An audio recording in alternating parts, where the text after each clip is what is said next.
This podcast is independent from my studies at Texas A&M's College of Veterinary Medicine and Biomedical Sciences. This is intended to share knowledge and experiences in the field of veterinary medicine and to share the importance of medicine for the pursuit of science and its positive effects on the general public. There we go. Feels too close to my face. I feel like I'm gonna hit it the way that I like move my body when I talk. It is odd. Have you ever seen those people using the microphone, like holding it with their Yeah, hand? yeah, It's like resting on their chin. yeah. It's kind of gross if you think about how many people use the microphone. Or like singers in concerts and stuff. They're literally like mouth to mouth on that thing. Yeah, yeah. Well, anyways, how are you? Good. I'm excited to like be able to laze about the house. I like have a lot of plans for things I want to do this week, but all yesterday I just got to like rot, except right in the middle of the day when I was trying to like meal prep and get things done right when you texted me. Mm-hmm. But it's been good. I'm ready to be productive today. Yeah. Now, Except I slept spring in. break. Yeah. Not much plans during the week, which is nice. I feel like I never do something like big on spring break. Like I'm not a big spring breaker You don't like girly. going to the lake or something? Well, like I do on the weekend, but I don't like being gone for a week. Mm. Like I don't ever like go out of state. Like a lot of people are in like Florida or like people go to Alabama a lot. Like I'm not one of those people. People go to Alabama? I Yeah, know like Colorado and Gulf Shores, I think is the beach that it's called. I just mm. remember a lot of girls from undergrad or like my high school would go there Oh, it because was it's all like the closest good beach you can drive to. I guess, yeah. For us it was either Colorado, Florida, California, or Galveston if people don't want to get Mm. go out of state. But No, I just kind of want to be at my house and be lazy. That's like a good spring break for me. Deep clean. I'm so excited to deep clean my house, like floorboards and all. Like it needs it. floorboards, you're going to lift them up? No, Oh. the baseboards, I guess. Yeah, Well, the floorboards need cleaning too, I guess. I've been cleaning my place since we've been out, and it feels nice. But then it's clean. I'm like, now what? And I'm like, I'm ready to do something else. And I'm like, I don't Yeah, want to do anything else. yeah. But I do get anyways, bored if we're on a break for too long. Like summer, I start to slowly like this past summer, I was losing my mind. Truly, I was going insane well, because I you wasn't weren't working. working. Yeah, I know. It Why didn't was you find like a job? Well, I was having issues. I had because I had externships and things planned, and then stuff kind of hit the fan Mm, with my family and things. And so then I was like, after all that happened, I didn't want to do anything. But then towards the end of the break, I was like, oh no, I should have done something. I'm going insane without a schedule. It's more of a schedule that I need, mm. less of like, well, no, I do like to be busy. Actually, that's why I need both. You can make your own schedule. Yeah, I try. I set like a billion alarms this morning, and I slept until 9:30 still.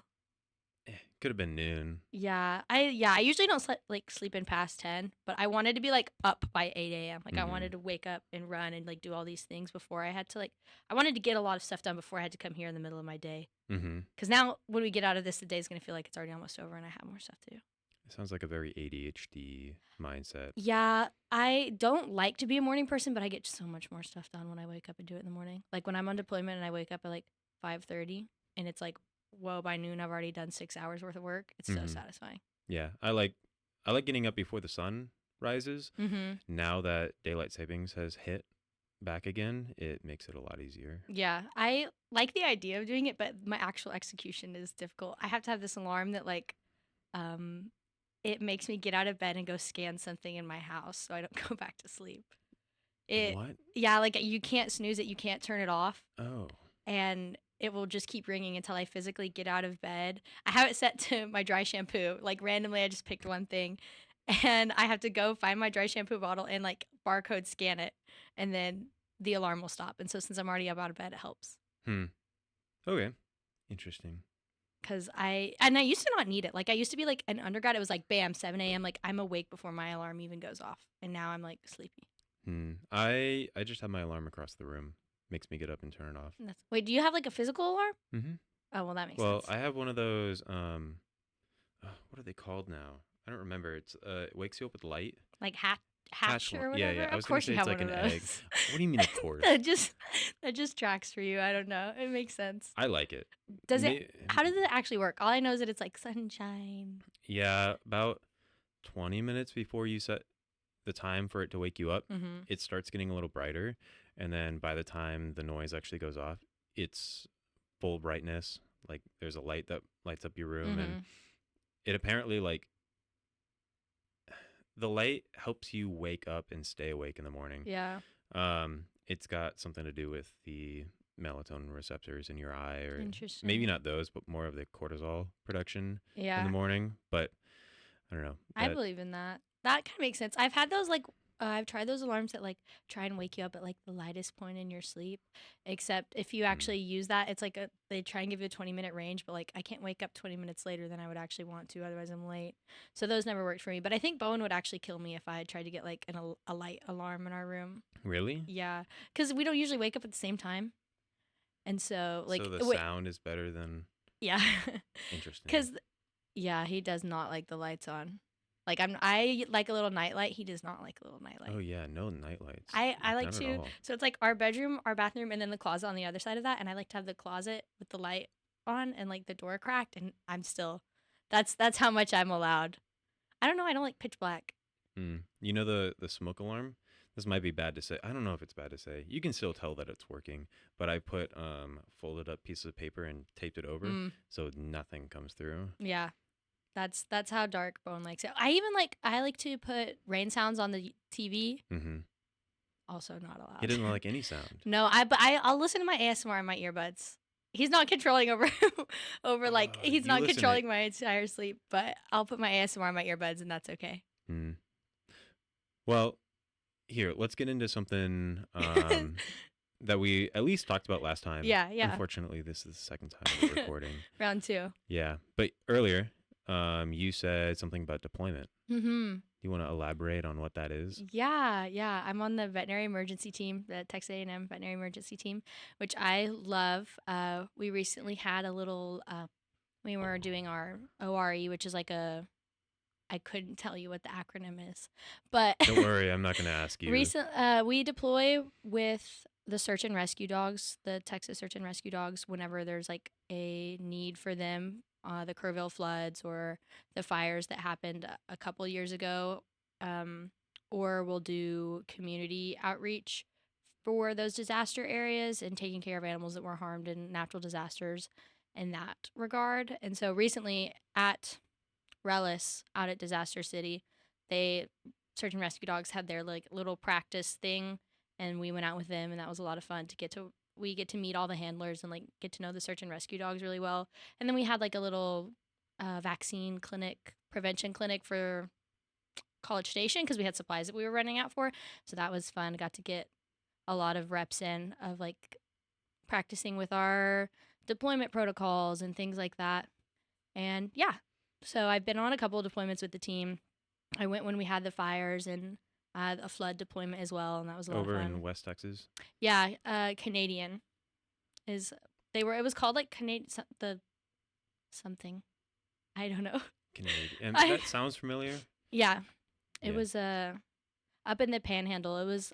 I hate to say that it was fun, but it was a really good experience. Of it was like the first true one that I had gone on that was like a lot of like there was actual like devastation and the community really appreciated us being there and like it was a lot of cattle and horses and stuff like that, not as much of the small animals. So I enjoyed that. And it was cool because we were like stationed with all of the fire departments that were out there, like helping with the fires. So it was really cool. We were all like in one big base camp and everybody was like waking up at 5:30 and doing their like morning meetings and all eating lunch at like 6 o'clock and then going out. It was a lot of fun. But yeah, I really like it. Is something like that, I guess, effective? Do you guys think that? Because I'm sure, like, it was very much needed, but how, I guess, how much did you guys do while you were there? Yeah, well, and a lot of it is really focused on education and preparedness as well. We're kind of there as a last resort when the local administration, like logistics, can't handle things. So a lot of the county extension agents will have like disaster preparedness plans so that we don't have to come, or like the local vets can handle that. But when there's actually like a real need that the local government can't handle, that's when we're called in. So we had a lot of cattle that had been like burned in these huge swathes of fire like that couldn't escape. And so it really was a lot more of a we were doing a lot of euthanasias that trip, but we did have a good couple of horses that came in that we got to do a lot of burn care on and some cats and stuff. I couldn't give you the exact numbers, but we did see a lot of animals there and we were also there with the search and rescue dogs. So that was kind of our first original main focus when we got called out there is doing their like pre-checks before they go out, wrapping their feet so they don't burn their paws and that kind of thing. So Yeah, when working with large animals like that, in a disastrous situation with any kind of livestock?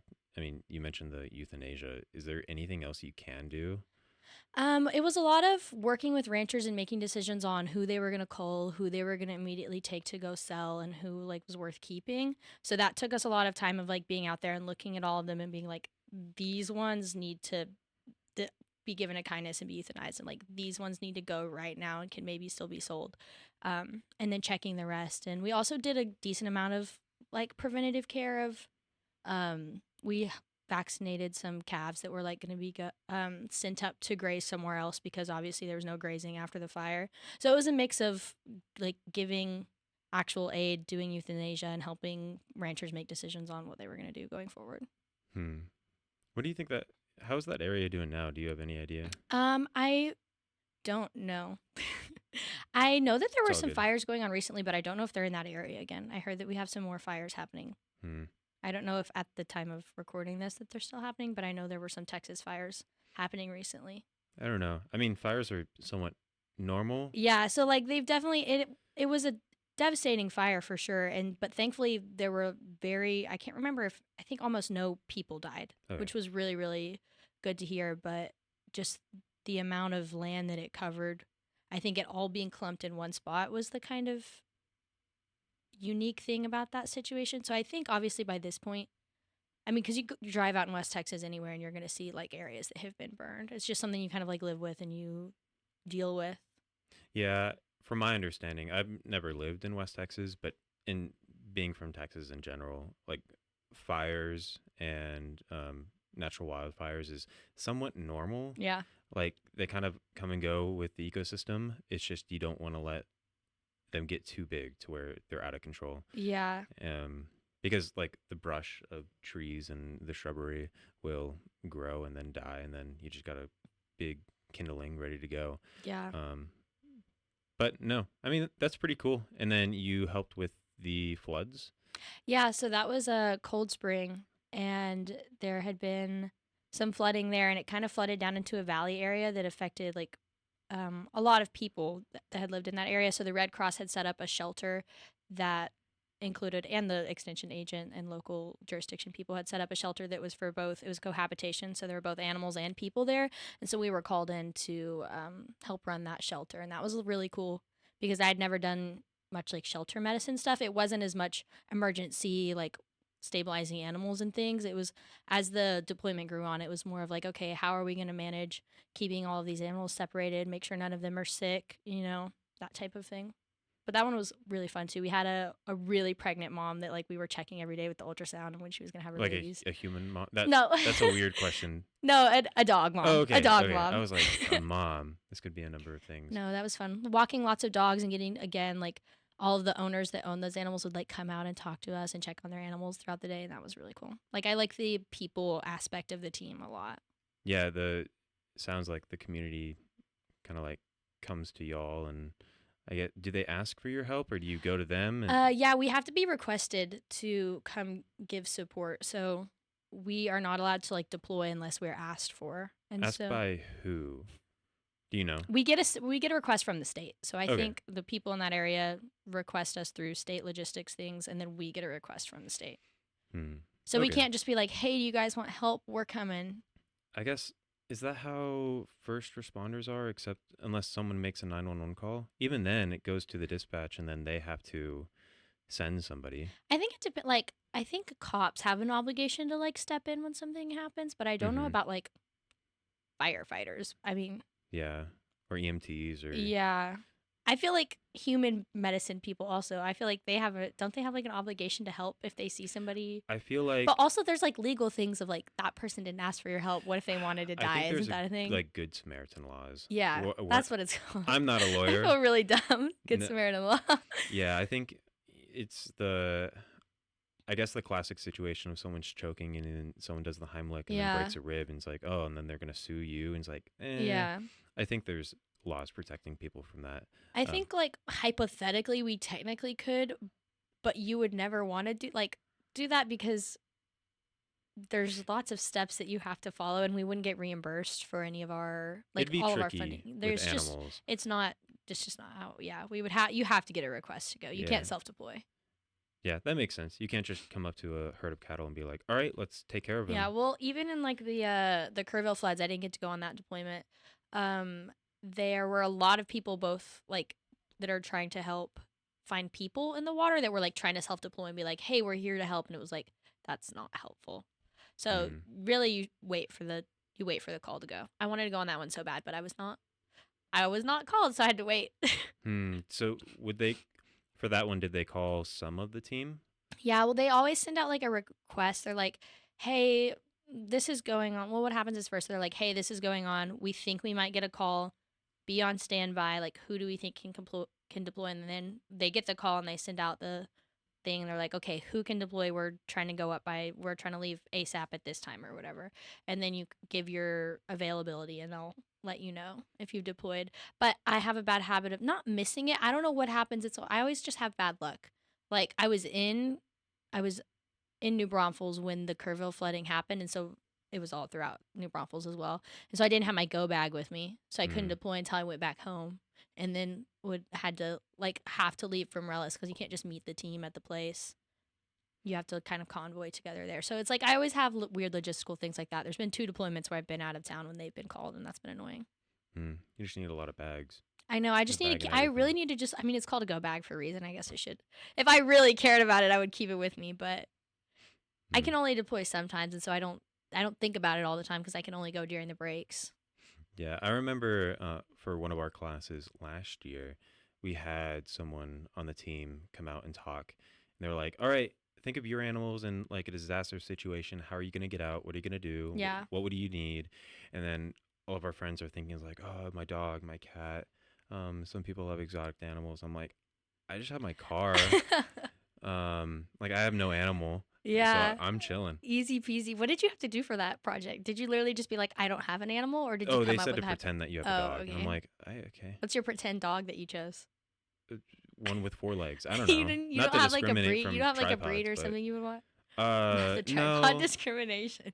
no, I don't know. I like large dogs, but I'm not opposed to small dogs as Hmm. long as they're nice. Yeah. We all know the chihuahuas that are a little feisty, but All of my cousins have chihuahuas, and my dog is terrified of all of them. nah, see, I used to be like, small dog, like they like their breath stinks and usually they're mean, so they don't like you looking in their mouth and so but no, my grandma has one that she got from the shelter. It's like medium. Medium. Yeah, he's pretty rotund for a chihuahua and but he's so nice. Yeah, Like he'll just run up and like you pick him up, turn him upside down like a baby and just hold him. I love Um that. and he's like kind of a wiry hair, Hmm. short wiry hair, but yeah, after that, after meeting that dog, I guess what 4 or 5 years ago, I was like, yeah, I'm okay with chihuahuas. They're not my favorite. I'm completely like biased. I don't even care. Chihuahuas are not my favorite. Well, because my family has like the teacup chihuahuas, like Mm, the tiniest like put chihuahua in your you can purse kind of buy. chihuahua. Yes, and Mm, so my grandma's chihuahua is literally named Coco, like straight up chihuahua named Coco yeah, vibes, and that dog does not like me, and I don't know what I did for that dog to not like me. She doesn't like attack me, but she like screams when I come at her to like I'll just be like, "Hi, Coco," and does she's she like literally other screeching and screaming. people? She likes John well enough, and my dad, and June. I don't. I'm telling you, she just has beef with me. It's just a you I problem. think it's because, yeah, I guess I don't know. Mm, Maybe I just have a weird vibe to her. I think I'm too much. I think I'm like I want to love her, and she doesn't want me to love her, and so she holds me at a distance. maybe one of the things that this past semester in our IAC class from we learned from Bonnie Beaver was how dogs kind of like their vision isn't exactly as crystal clear, and Mm-hmm. so they kind of see an outline of people, and so they get used to the outline.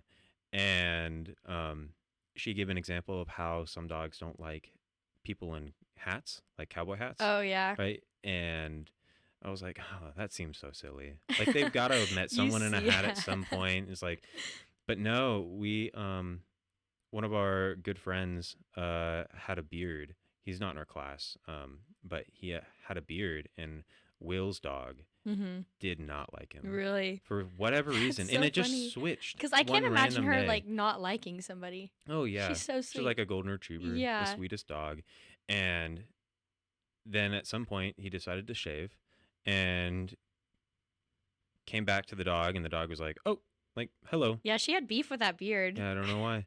I guess different shape of the face. Yeah, It's very strange. looked like a dog on his face, maybe. So maybe you just need to shave your beard. That's all you Yeah, need. yeah, yeah. No, feel like I don't know. That dog just doesn't like me. We're just not besties. That's fine. Hmm.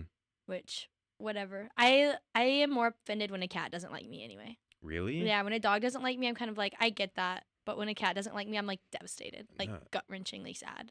If a cat doesn't like me or doesn't like anything at all, I'm like, oh, it's just being a cat. It's just having Yeah. a bad day. Like that's Well, just what cats do. I want them to at least be able to like let me pet them. Like not like cuddle them and hold them, but I just want to be able to like give them a little pet and leave them alone. But if they won't even let me do that, then I'm like devastated. Hmm. I think I just have a weird soft spot for cats. There's something about them that makes me way more emotional than dogs. Hmm. Like I can see that. I mean, I don't know understand how that feels, but I can see how that. I think it's like I'm trying to do empathy right I'm now. trying to do everything. Yeah, that's working great. I could maybe see that. No, I think it's because they just like look much more like fragile to me. Like I see a little hurt cat and I literally immediately start crying. But I see a hurt dog and I'm like I feel for them and it hurts my heart, but I don't cry the way that I cry when I see a cat. But I never want to do feline medicine, so like that's I would never want to like there are some people that are like that and that's why they want to just do cats. I don't Hmm. want to do that. Like Because I you want to see don't. cats, but like I don't want that to be my only thing. It's because you don't want to see him hurt. I think so. I get But that's like I know I'm gonna see understandable. cats hurt. Like and not that I don't love dogs. I have a dog. He's my son. I love him so much. I love dogs. But there's something about cats that like literally breaks my heart. That's fair. Like I can imagine anybody in any kind of situation where they uh like if someone really likes working with kids, and that doesn't mean they're going to work in pediatric medicine because Yeah. you're working with a bunch of sick kids, Yeah. which I just don't want to sound like those people that are like, I could never work in vet med. I could never euthanize an animal. You know what I'm saying? no, I I'm feel like I'm giving that vibe, but it's truly just like I but can't. only for cats. Only for cats. Like, Interesting. but I care for all animals. Like, there's just something specifically about a cat that I like not shut down, but I literally am like, oh my God, this is so sad. But when I see a dog, I'm like, okay, they have this, and I'm like thinking more. But when I see a cat, I'm like, oh my God, I just want to hold this cat and nothing else. You And a know? lot of times the cat is thinking the opposite, like Yeah. don't touch me. Yeah. I think it's because actually now that I'm uncovering something, I have had multiple cats that have died in like really sad ways. And I think that Mm, might be it. I think that might be it now that I think about it. like unexpected ways. Yeah, the first cat that I ever like remember having, her name was Xena, and we had got she was still like kitteny, and there were I so vividly remember this for the rest of my life. There were roofers at our house, and our dog was outside and the cat was inside. And our dog was very sweet. Like she was a blue heeler, red heeler mix, so she got excited about things. Like she wanted to play. And so we were like this little kitten inside, and we told the roofer people, we were like, do not let the dog in. And we left and we came back and the dog had been inside. And this is like trauma. The cat had its neck broken by the dog Oh and was no. like gasping and dying. And I was like 8. Like you found the Yes, I cat. was holding this cat and it died in my arms. And I think that's the trauma that I don't like seeing cats hurt now. And I'm it's not a crazy. And therapist, it's but I could crazy. see that. Yeah, it's crazy because after that, like, I still didn't even think about being a vet. And then when I look back and I have experiences like that, I'm like, oh, well, duh. Totally makes sense that I'm doing what I'm doing. And that's just one cat? Yeah, I've had a couple that have been killed by dogs or hit by cars or things like that. Hmm. Hmm. Yeah, well, I lived out in the country, so Fair, but I yeah. mean an indoor cat.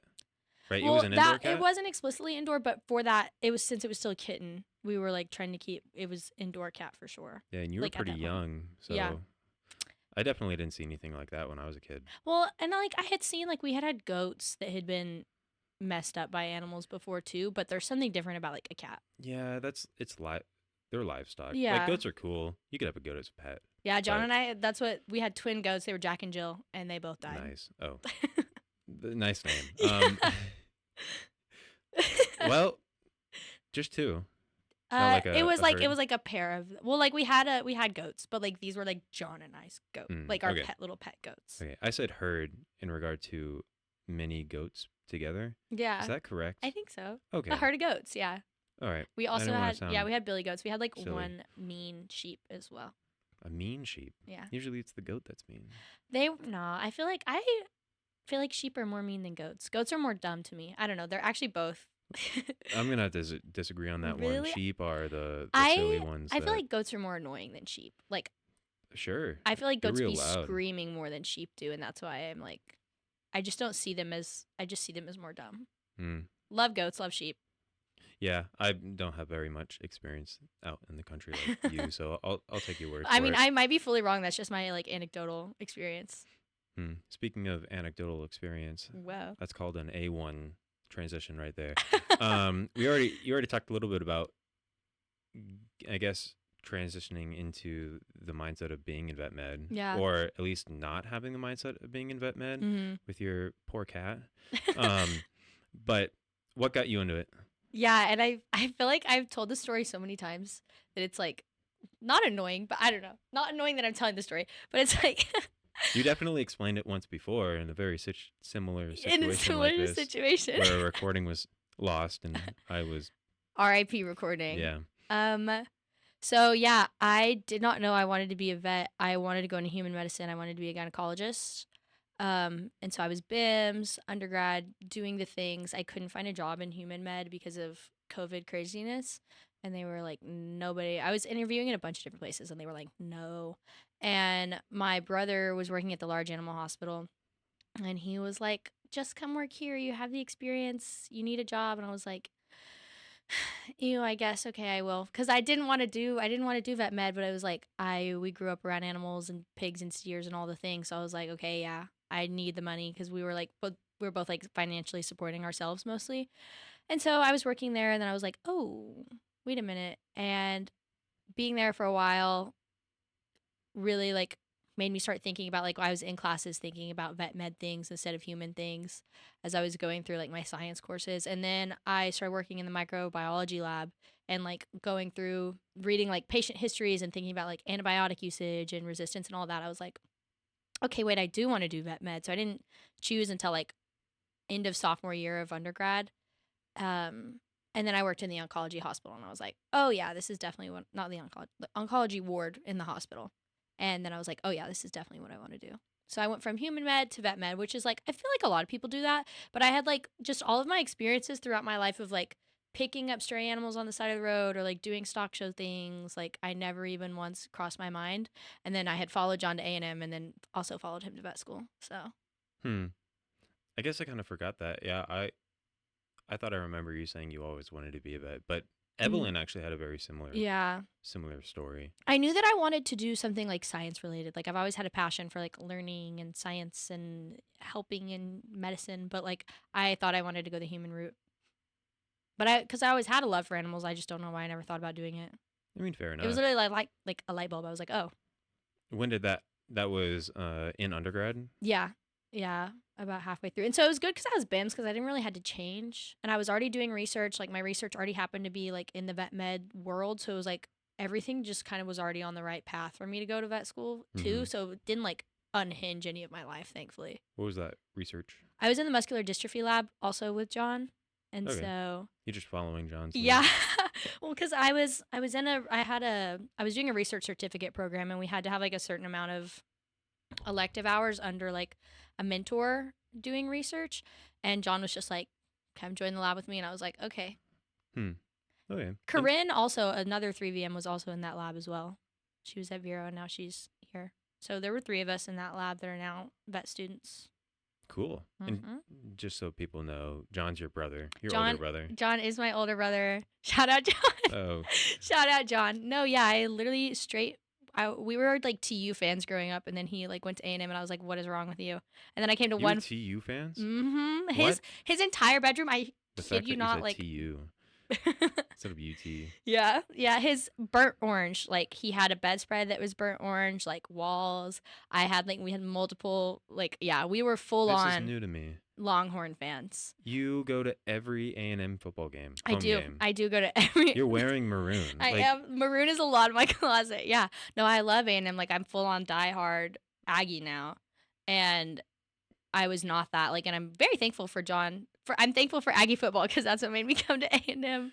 I didn't even take an actual tour. I went to one football game. It was the Bama football game that we lost. It was that was 2019 Mm-hmm. Bama game. We lost that game.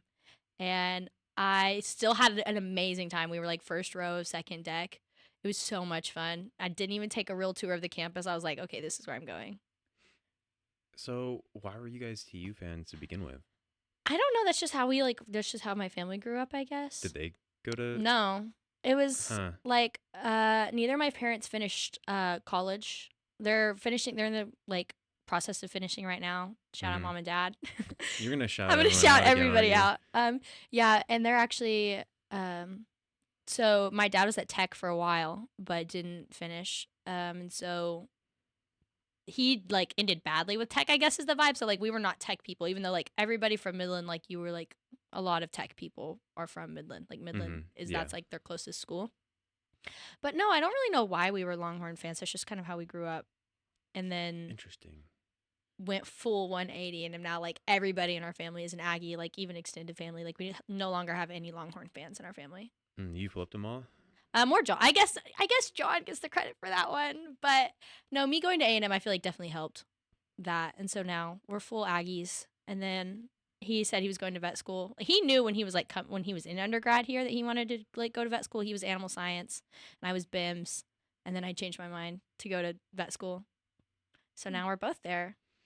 I mean, fair enough. Yeah. Yeah, I feel like a lot of people in our class have a very similar story. A lot of BIMS majors, which Mm-hmm. I was shocked going to A&M. I was a little silly when I was signing up for Silly. college. I'm gonna say that in a night. I was dumb. I was really dumb coming out of high school, and I was like, A&M has a number of things that I could do, and at the top of the list was vet school. And if that didn't work out, I had backups and What was your backup? engineering, which the engineers of the world are gonna hate me saying that, but my dad's an engineer. Both my brothers do things in the engineering world Mm, slash computer world. that tracks. I could do the math stuff way easier than the science stuff. So, Yeah. um, but what's the fun in that? And None. the anyways, I was like, oh, I want to go to vet school. What major am I gonna sign up for? And I saw the list, and I saw a number of things. I was like, okay, like biology. There's any other the number of the hard like sciences, and then I think I saw biomedical sciences, and I was like, that sounds like a human thing. And then I Yeah. saw animal science, and I was like, perfect. What could be more perfect than both animal and science? 'Cause isn't that what veterinary medicine is? I was a little off on what I was expecting. A little bit of a rude awakening, I guess. Yeah, animal science 101, Yep. 107, 107, I think is the course number. Just like the intro class. Did you Yeah. ever take I that? did take that You class. probably thought it was a breeze. Yeah, for sure. The whole it, Well, and it was like I was like online when I took that class, so it was like I was double too. easy. Yeah. But I remember ordering the course packet, and it just had probably 50 pages cut up in between the species, and it was just pictures and then names of the not the species of the breed Mm-hmm. of each animal, and it was just like 50 pages of them with 4 pictures on each, and I was like, what is this? And it's like, I gotta just Oh memorize this, no, and this is your intro. Yeah. yeah, and everybody's like, oh yeah, we grew up with these, and so Mm-hmm. it's fine.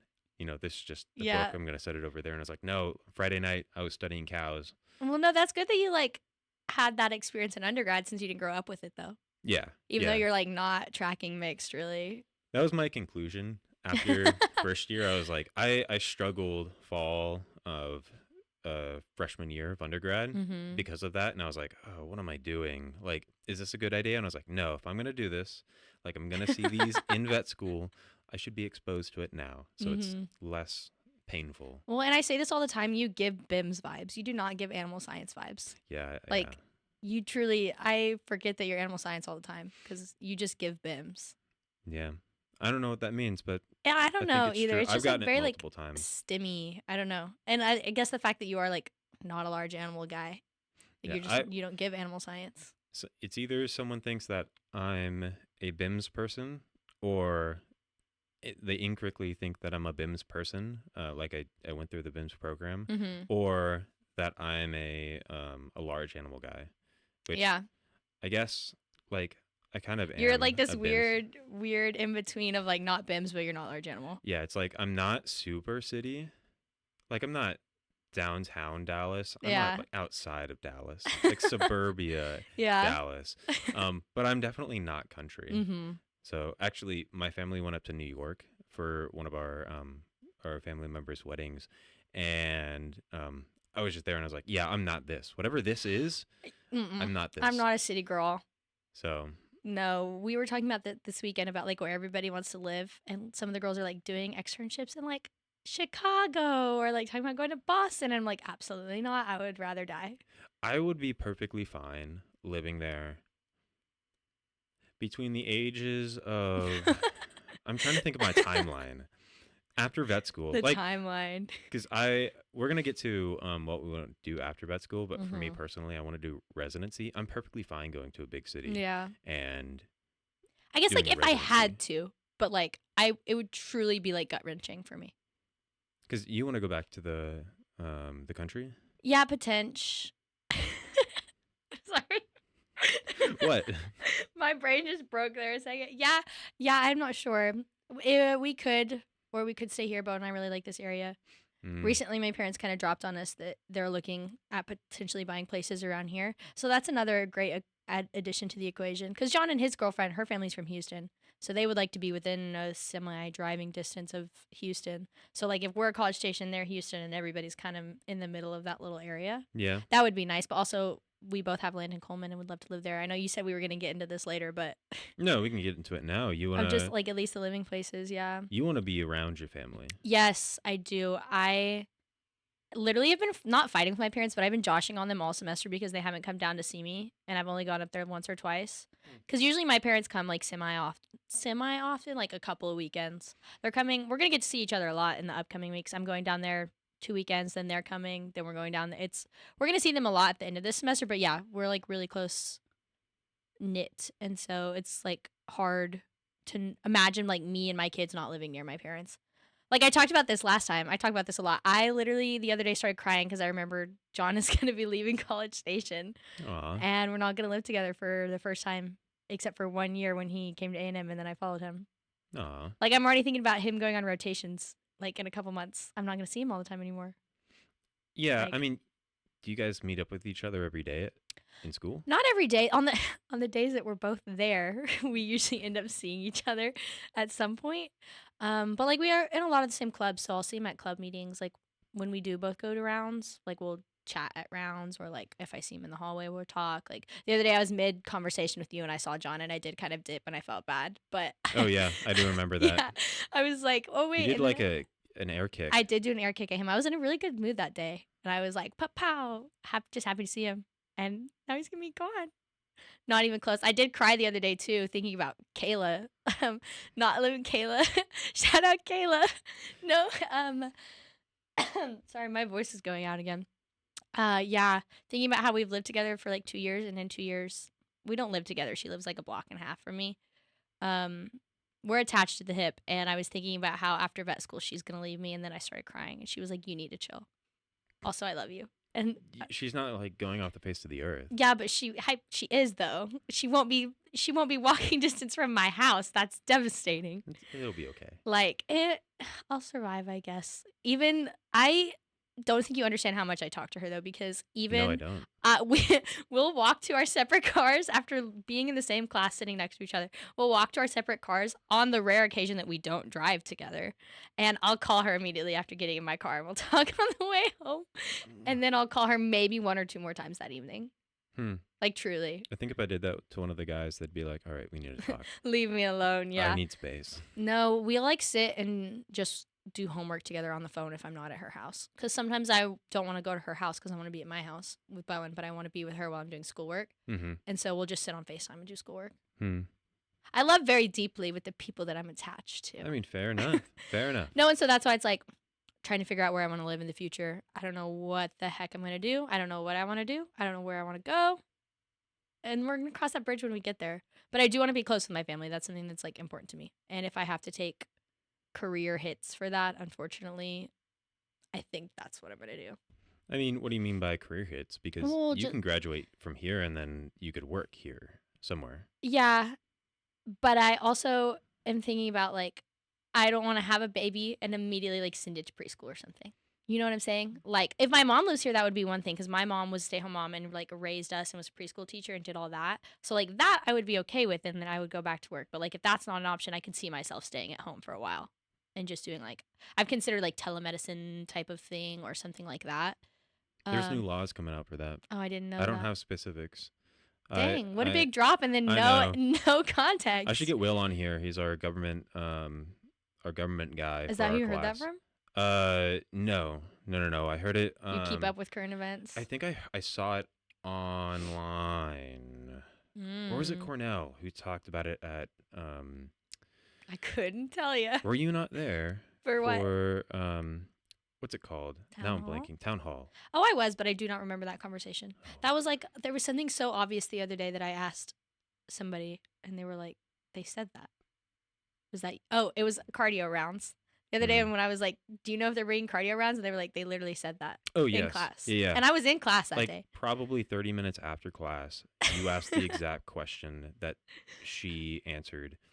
I must have like blacked out for a little bit at that It's point in okay. class. I don't know what I was doing because I was there. I was taking notes. Like I was enjoying that week because it was cardio week, obviously, and completely, I don't know, just Nope. left my mind. I've done that plenty of Sometimes things times. just aren't in there. I think I filed them away and they're not.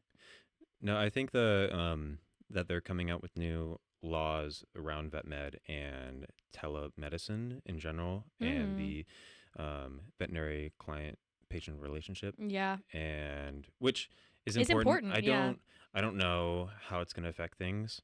Um, it'd be interesting.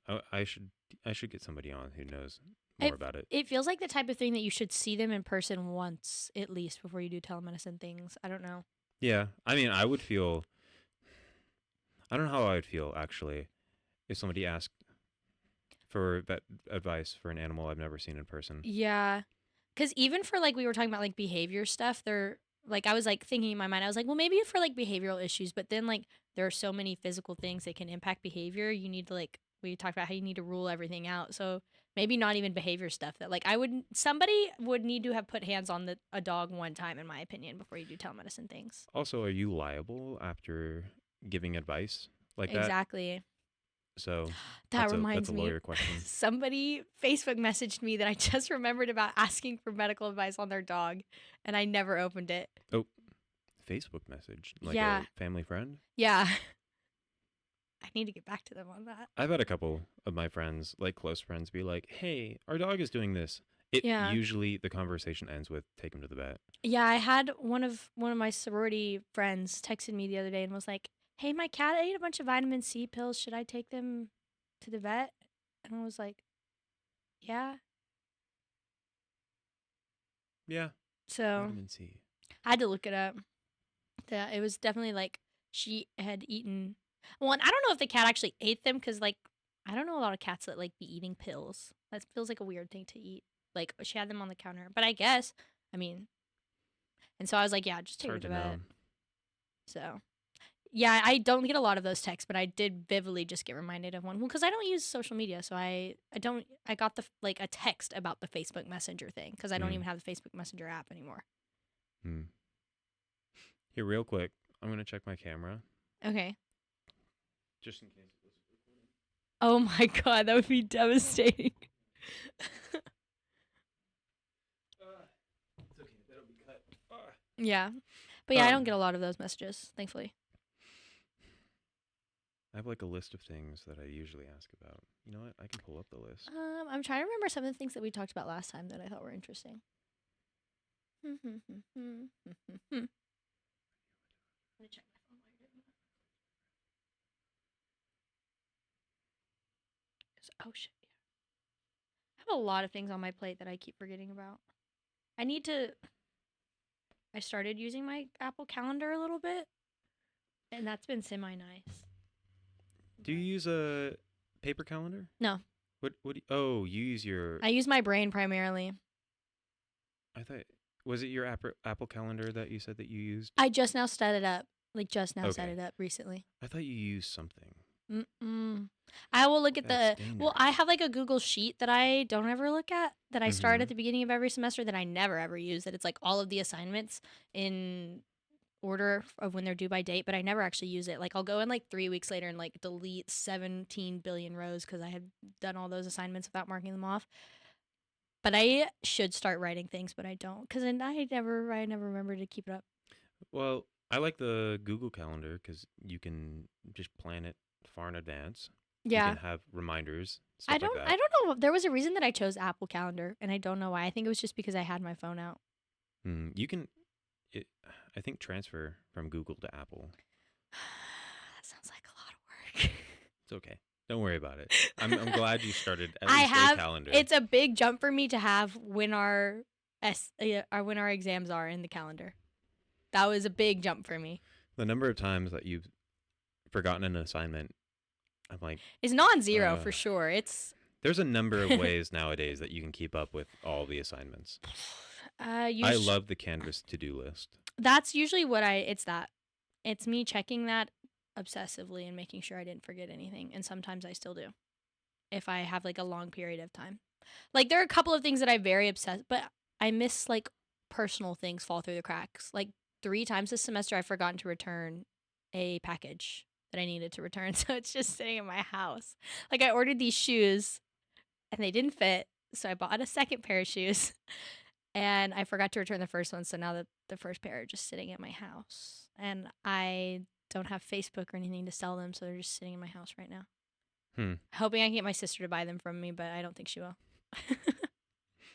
So Organization, perchance not your strong suit. no, and I talked about that in our interview for the research application thing. Yeah? I They were like, "What's your weakness?" And I literally was like, "I have ADHD." And I was like, "I Did any of them go, me too? yeah." Dr. Bimla Polly Okay. was like, "Mm-hmm." So I was like, "I know that I have it though, and I feel like I cope with it decently well. For somebody that I feel like has as bad of ADHD as I do, I feel like I do pretty well. I rarely miss things, important things at least." I think it's funny for the most part when people are like, I have ADHD, I've missed this thing. I'll be like, that's funny. Yeah, the amount of quizzes that I miss is very, very sad and very bad for my grades. I've missed a surgery quiz, a DI quiz, and something else this semester. Yeah, Devastating. it's really easy to I put it on your didn't miss the calendar. IAC quiz though. Kayla missed the Good IAC quiz, and I job. didn't. I know. It was really, really a proud moment Is for it the me there. equine? Yeah, Yeah, okay. except I got one of the questions wrong. I was sad about that, and I That's keep okay. missing like one question on the surgery quizzes, multiple of them. Well, it's because I wake up at 7 a.m. and do them. Before surgery. For Yeah. those listening, our surgery lab where we go in and rehearse surgery is at 8 in the morning. Mm-hmm. Waking up at 7 to Yeah. go and Yeah, well, except I go to surgery on Wednesday, so it's not even the day that I have lab. It's just the day I didn't after realize. the Wait, so lecture. every class has it They're due all on due on Tuesday? Tuesday. Yeah, Oh, it's interesting. actually evil because lecture's on Monday, and if I don't go to lecture, I try to watch the lecture before I take the quiz, and so then it's not a very quick turnaround. I need a quick turnaround, I guess. No, it is a quick turnaround. I need a longer turnaround Hmm. to be able to remember to do something. I'll literally like lay in bed and be like, okay, I need to do the surgery quiz, and then I don't do it, and I wake up and I do it. Hmm. At least you're getting it done. Honestly, it's almost a better system than like this. Don't gaslight yourself. Be y'all, if you're listening, if you are a student in any capacity, please be proactive. Don't do what I do. I will say I feel like the way that I study and the way that I do school does not work for most people. And I know that, and that's okay. At least it works for Cuz you. everybody has to do their own thing, and if it works, it works, it works. Yeah, And it works. what is your method My method of school? is not going to class unless I'm required to be there. So many teachers right now are I just know, but part of it is not just me being lazy. It's me knowing that I'm going to be a distraction to others when I'm in class. And it's better for me to not be there than to be distracting other people, right? how do you think that you cuz you've been to class. Mhm. Some classes. At no point have other than the fact of me noticing that you're there cuz usually you're not. Okay. It's not Well, like it's usually distracting. like if I'm sitting by Emily or if I'm sitting by Kayla or Naya, like I'd be chatting to them sometimes, or like I'm texting. I don't know. Like I just feel like it's not a benefit for me or other people to be in class because even Mm. when I am in class, I'm doing other things. So if I'm in an anesthesia lecture, I'm watching a surgery and DI lecture. double speed earbudded. And then I'm being disrespectful to the professors because I'm not paying attention. That, yeah, I would So, feel bad. and I don't want to I would rather be disrespectful by not being there than overtly being like in their face being like I'm not paying attention to what you're saying. Well, I agree.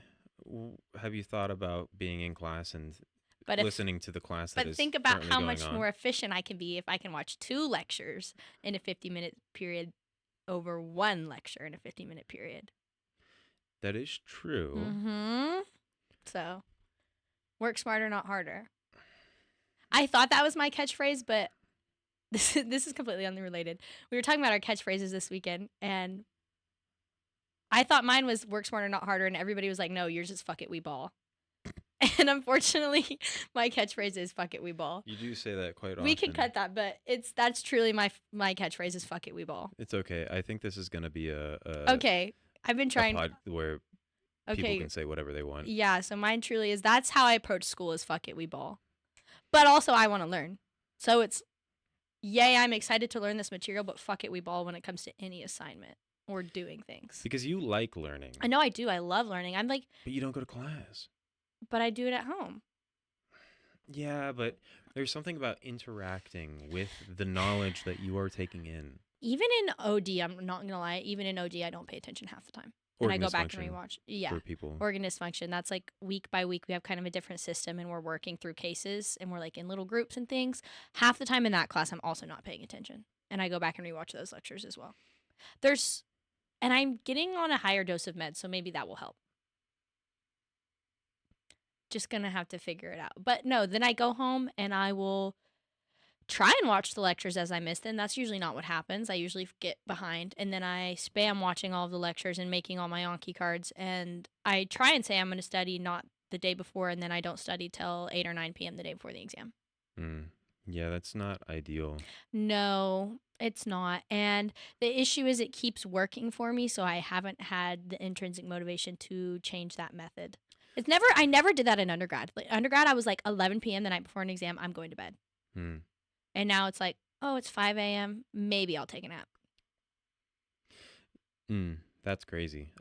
What's funny is I've heard multiple people have somewhat similar ideas in regard to studying for each exam each week. Because right, our schedule it's a little better this semester, Yeah, but thankfully. first semester it's very much you have a test on Monday morning and a test on Friday, I think in the afternoon, Mm-hmm. and it's that like 2 tests a week every week for the entire Which is semester. absolutely brutal. Yeah, I mean, it's just we go through that much information. Even then, I'm like Well, they didn't ask us that many questions to yeah. what they could have asked. And when we had it that way, that was when I wasn't studying the day before an exam. When we were doing that system, I was better about not studying. It's only now that we've become more relaxed.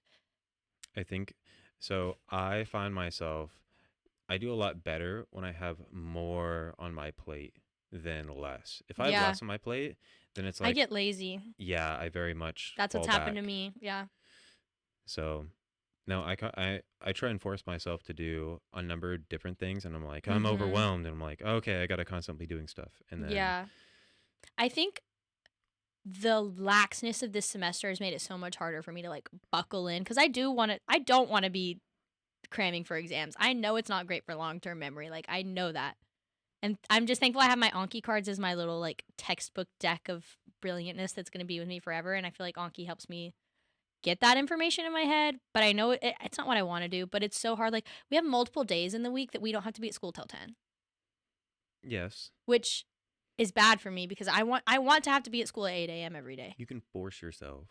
You could wake up early, work out, and then go to Yeah. school at 8 a.m. and just study there before class. I was going to do that at the beginning of the semester. Kayla and I talked about that multiple times. I did it one time and it was really nice and then I never did it again. You could do it coming back. Yeah, if I can make myself wake up in the morning, that's the thing. I've been so sleepy lately. I don't know what it is, but when I do wake up and get stuff done, but honestly, on the Tuesdays and Thursdays, it's nice because those are the days I wash my hair. Yeah, I forget that girls schedule that. I do have to schedule it, and I've been doing the curly girl hair thing lately, and so it sucks to spend 45 minutes blow drying it and then sleep on it, and it looks different when you wake up.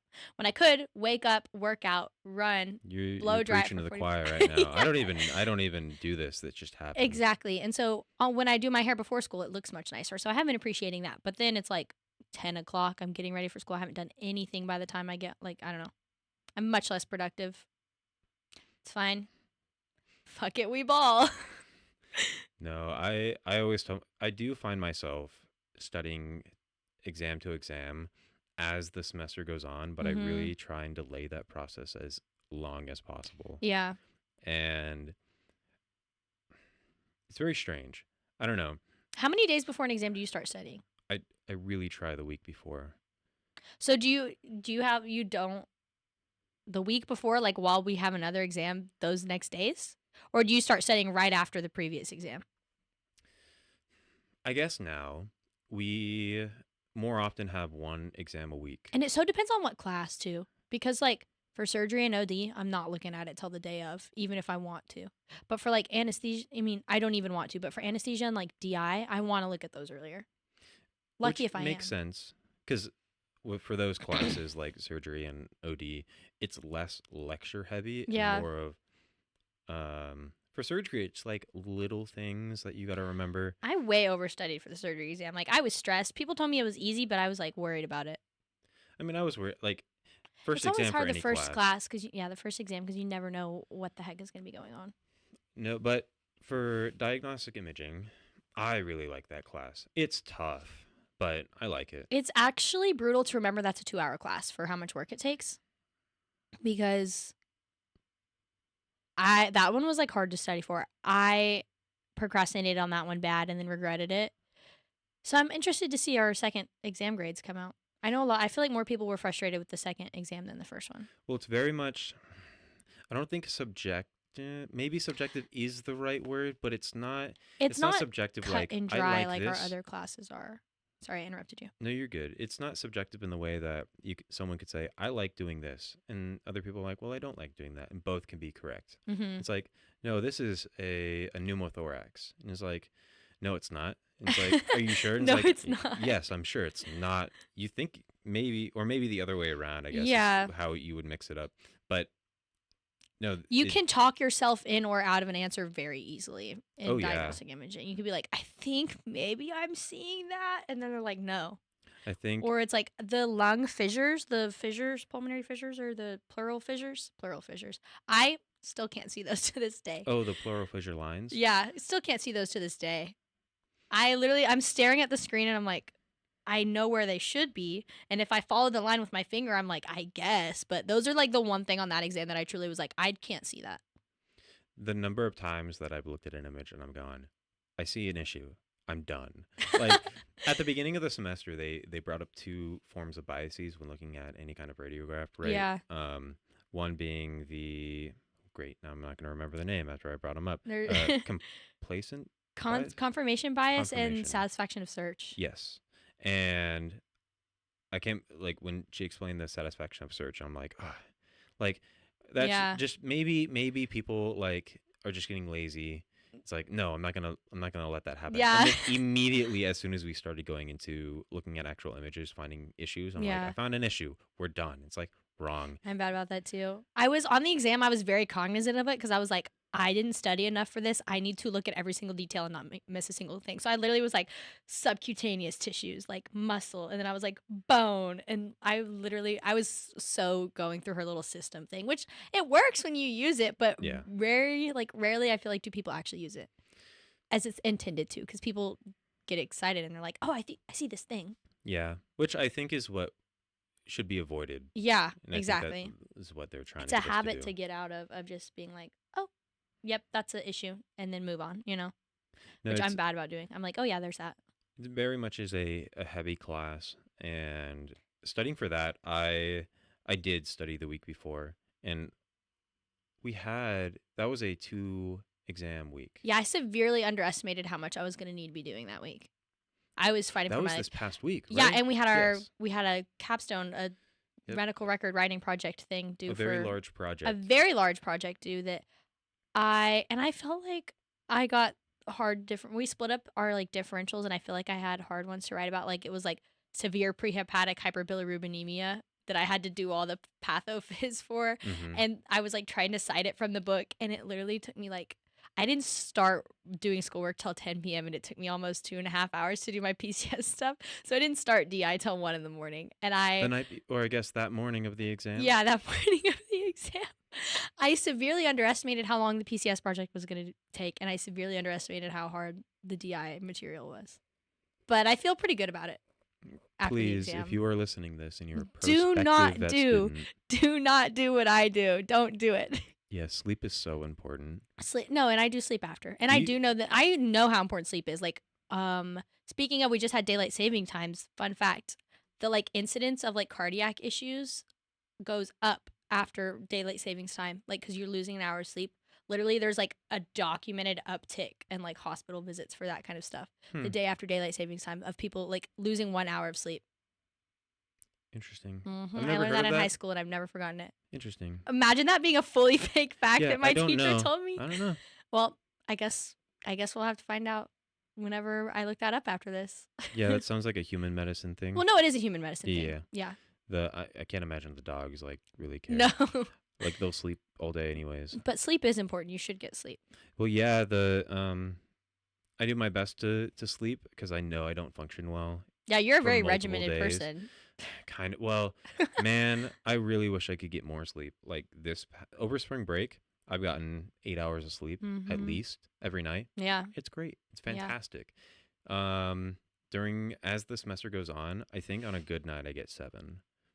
A lot of nights I get 6, and I really prevent any less than that. I think it depends, obviously, day to day for me on how much sleep I'm getting. Yeah. Do you think you function well off of little sleep? It depends on what I have to do that day. Like when we had anesthesia lab after DI, granted, I couldn't tell if it was a combo of me being sleepy or me not enjoying what we were doing, but I truly was like not there. I felt more sleepy for DI than I normally do. Usually, at least take a nap. I don't pull a full all nighter most of the time, but then I slept for 15 hours after that. Hmm. I came home and I fell asleep at like 4 or 5 and I slept for 15 hours. Or no, maybe it was the week before that that I did that. That's But during insane. the week I usually get like 7 or 8 hours of sleep Okay. because I can't wake up on the days that I need to wake up early. Fair. Fair. I think if I stopped working out most days, then I would get a lot more sleep, Mhm. but I would be a lot more sad. Yeah. So, No, I am my happiest like last semester I was so good about like even if I didn't fully come to school, like I was like waking up at 6:30, running, like getting ready, being ready by 8. Like it was like very nice. do you like running? Yes and no. I usually only do like a mile, mile and a half just cuz I'm I don't want to wake up any earlier than that and it's the running is half and half for me and the dog.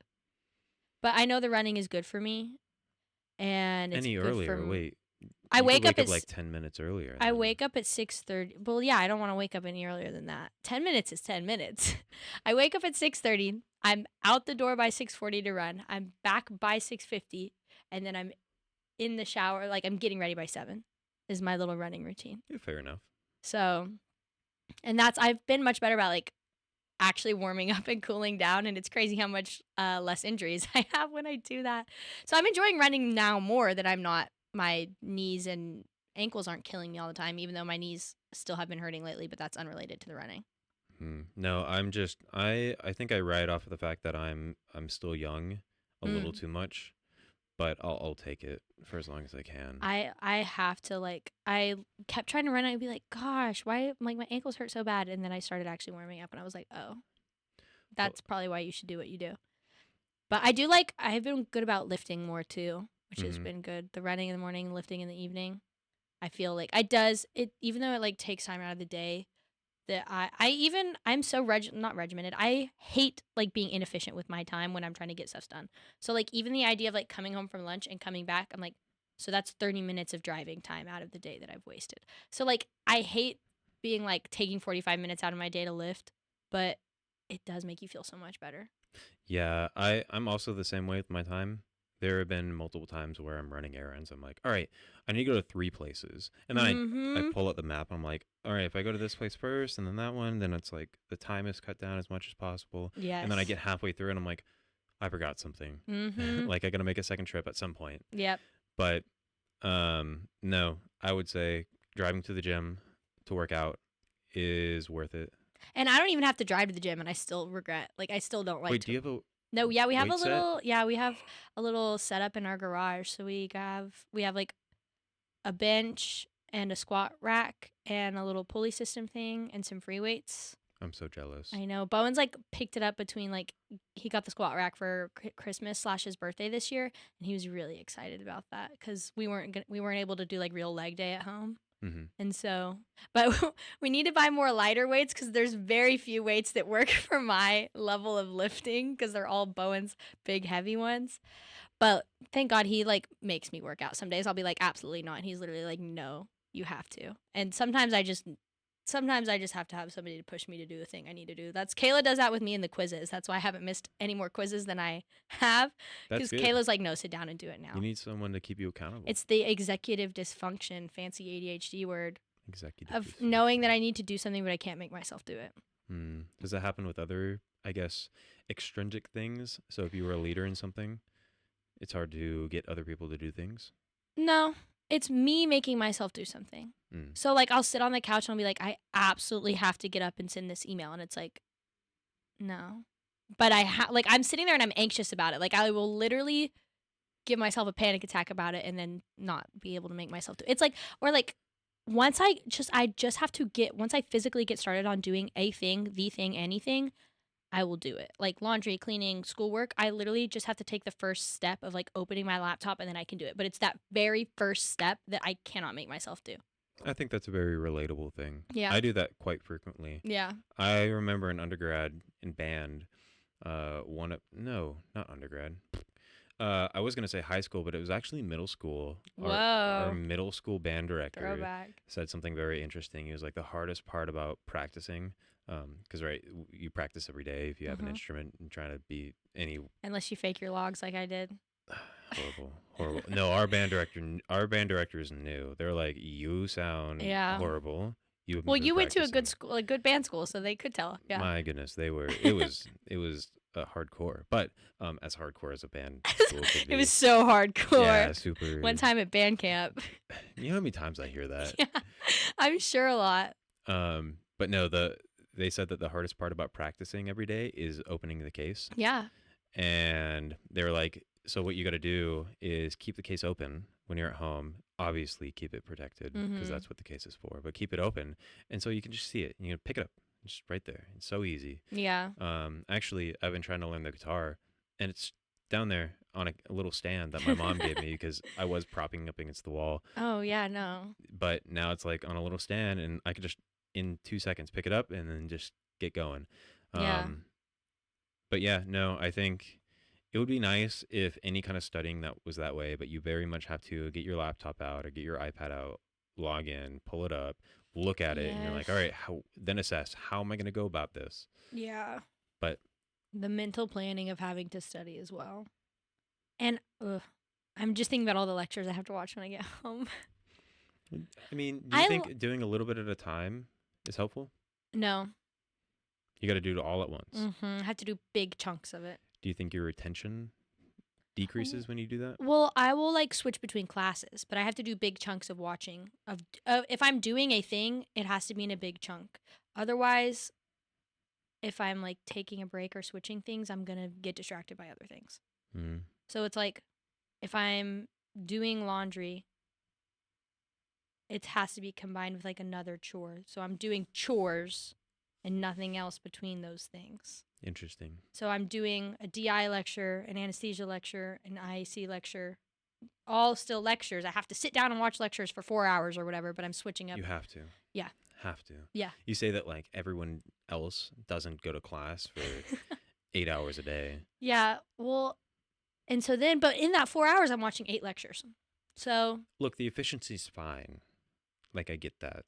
And there have been many times where I'm like, yes, I am more efficient sometimes Yeah. when I go back and I watch a lecture. especially when I can pause it and I can go, all right, think about what they just said and type something out. And then other times just be like, all right, 2 times speed this. But it would be nice if I was lecturing, I would like a full room. Oh, no, I fully empathize with that, and it does make me sad when the lecture hall is fully empty of devoid of people, but also, we are grown adults, and we are paying for this, and we can kind of have I feel like we have the right to ingest that information however we want to. That is fair. Look, I'm not. No, if I I was a like, if I ever be a professor and the room is empty, I will be sad, but also, it's just a fact of life, especially in the digital age. People are gonna skip class. well. If we couldn't record lectures, I would be in school. Hmm. It's not that I skip it just to because I don't like school. It's like I can do other things. It's because I'm lazy. I swing wildly on a pendulum of laziness and intense focus and needing to get things done. So I want to go home and be lazy, and then I can double speed the lectures later. I'm not gonna say it's wrong if it's somewhat working. Um, I know it's not the ideal system. I am aware of that, and I feel like that makes it not okay, but just a little bit better that I'm not like being like, no, blah, blah, like I know that it's not what I should be doing, well, but it in works. the grand scheme of things, with And who is it hurting? yeah, the if anything, it's hurting you. But Yeah. the in the grand scheme of things of like learning in general, I think nowadays, I think there's a weird kind of transition away from the classroom setting. Mm-hmm. And there's a lot of opinions on schooling in general and Yeah. how to go about that. I'm not the biggest fan of being at school and lectures all day long. My brain starts to tap out when sitting and focusing for multiple hours in a day. Mm-hmm. I remember back in high school when I wasn't trying and I was very much just a little, um, how am I going to describe this? I was just immature. I was a little kid. We're lackadaisical about it, of just like not. Well, I wasn't focused. I was very unhealthy. Like I wasn't sleeping right, eating right, doing Yeah. all the things. And then what? I You go to weren't the bed. well oiled machine that you are now. Yeah, I guess if you want to put it that way. But no, like you multiple nights of staying up too late, Yeah. maybe doing something I probably shouldn't, as in like video games Yeah. or The way you're wording that. I mean any yeah. It Just wasn't like I distract. was studying late Yeah, at you weren't night. locked in. And then waking up somewhat early to go to class on time and then get there and I'm like I'm not awake. I wasn't drinking coffee. Well, Yeah. maybe I think I was later in high school, but I wasn't like taking any kind of caffeine during the day. And then I would eat a school lunch, which is like I don't know, mashed potatoes and maybe a slice School of pizza. pizza. Yeah. Yeah. And what I'm there till 5, like in Yeah. classes that I had no idea Your what was school went going till on. 5? Maybe it In didn't. wait, in high school? Maybe it didn't. Oh. Actually, maybe No, I know that some schools like that's a thing nowadays. People starting late and staying later. But maybe it also was like like 3 or 4. extracurricular activities. Like Oh I yeah, was also always at the school till 5:30. I for our band on Tuesdays, I think it was, we didn't leave until 7:30. Fuck that. That's that's That's okay. crazy. I mean, look, it was to be fair, we were outside most of the time for Yeah. stuff like that. We had Yeah. so for our high school actually, it's a fun story. We back in the day before I was even there, they would have early morning rehearsals from Monday even to Friday. Mhm. Friday before football games that evening. That's And crazy. it would be dark. Like Yeah. we're out there some night. I think the schedule was like 5:30, maybe 6. Like you need enough time to get back and have Yeah. people get ready for school.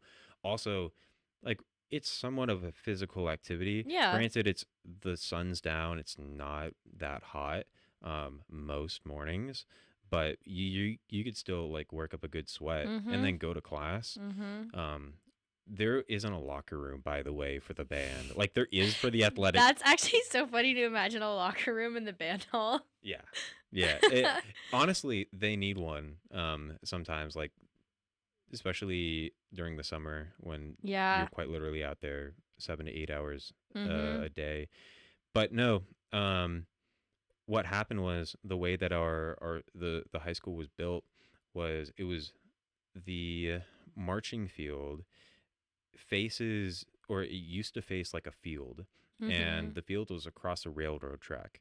So, like, the marching band field, a little bit farther, railroad track, and then past that, nothing. Yeah. Slowly, the area grew, and then a neighborhood was built there. It took a number of years.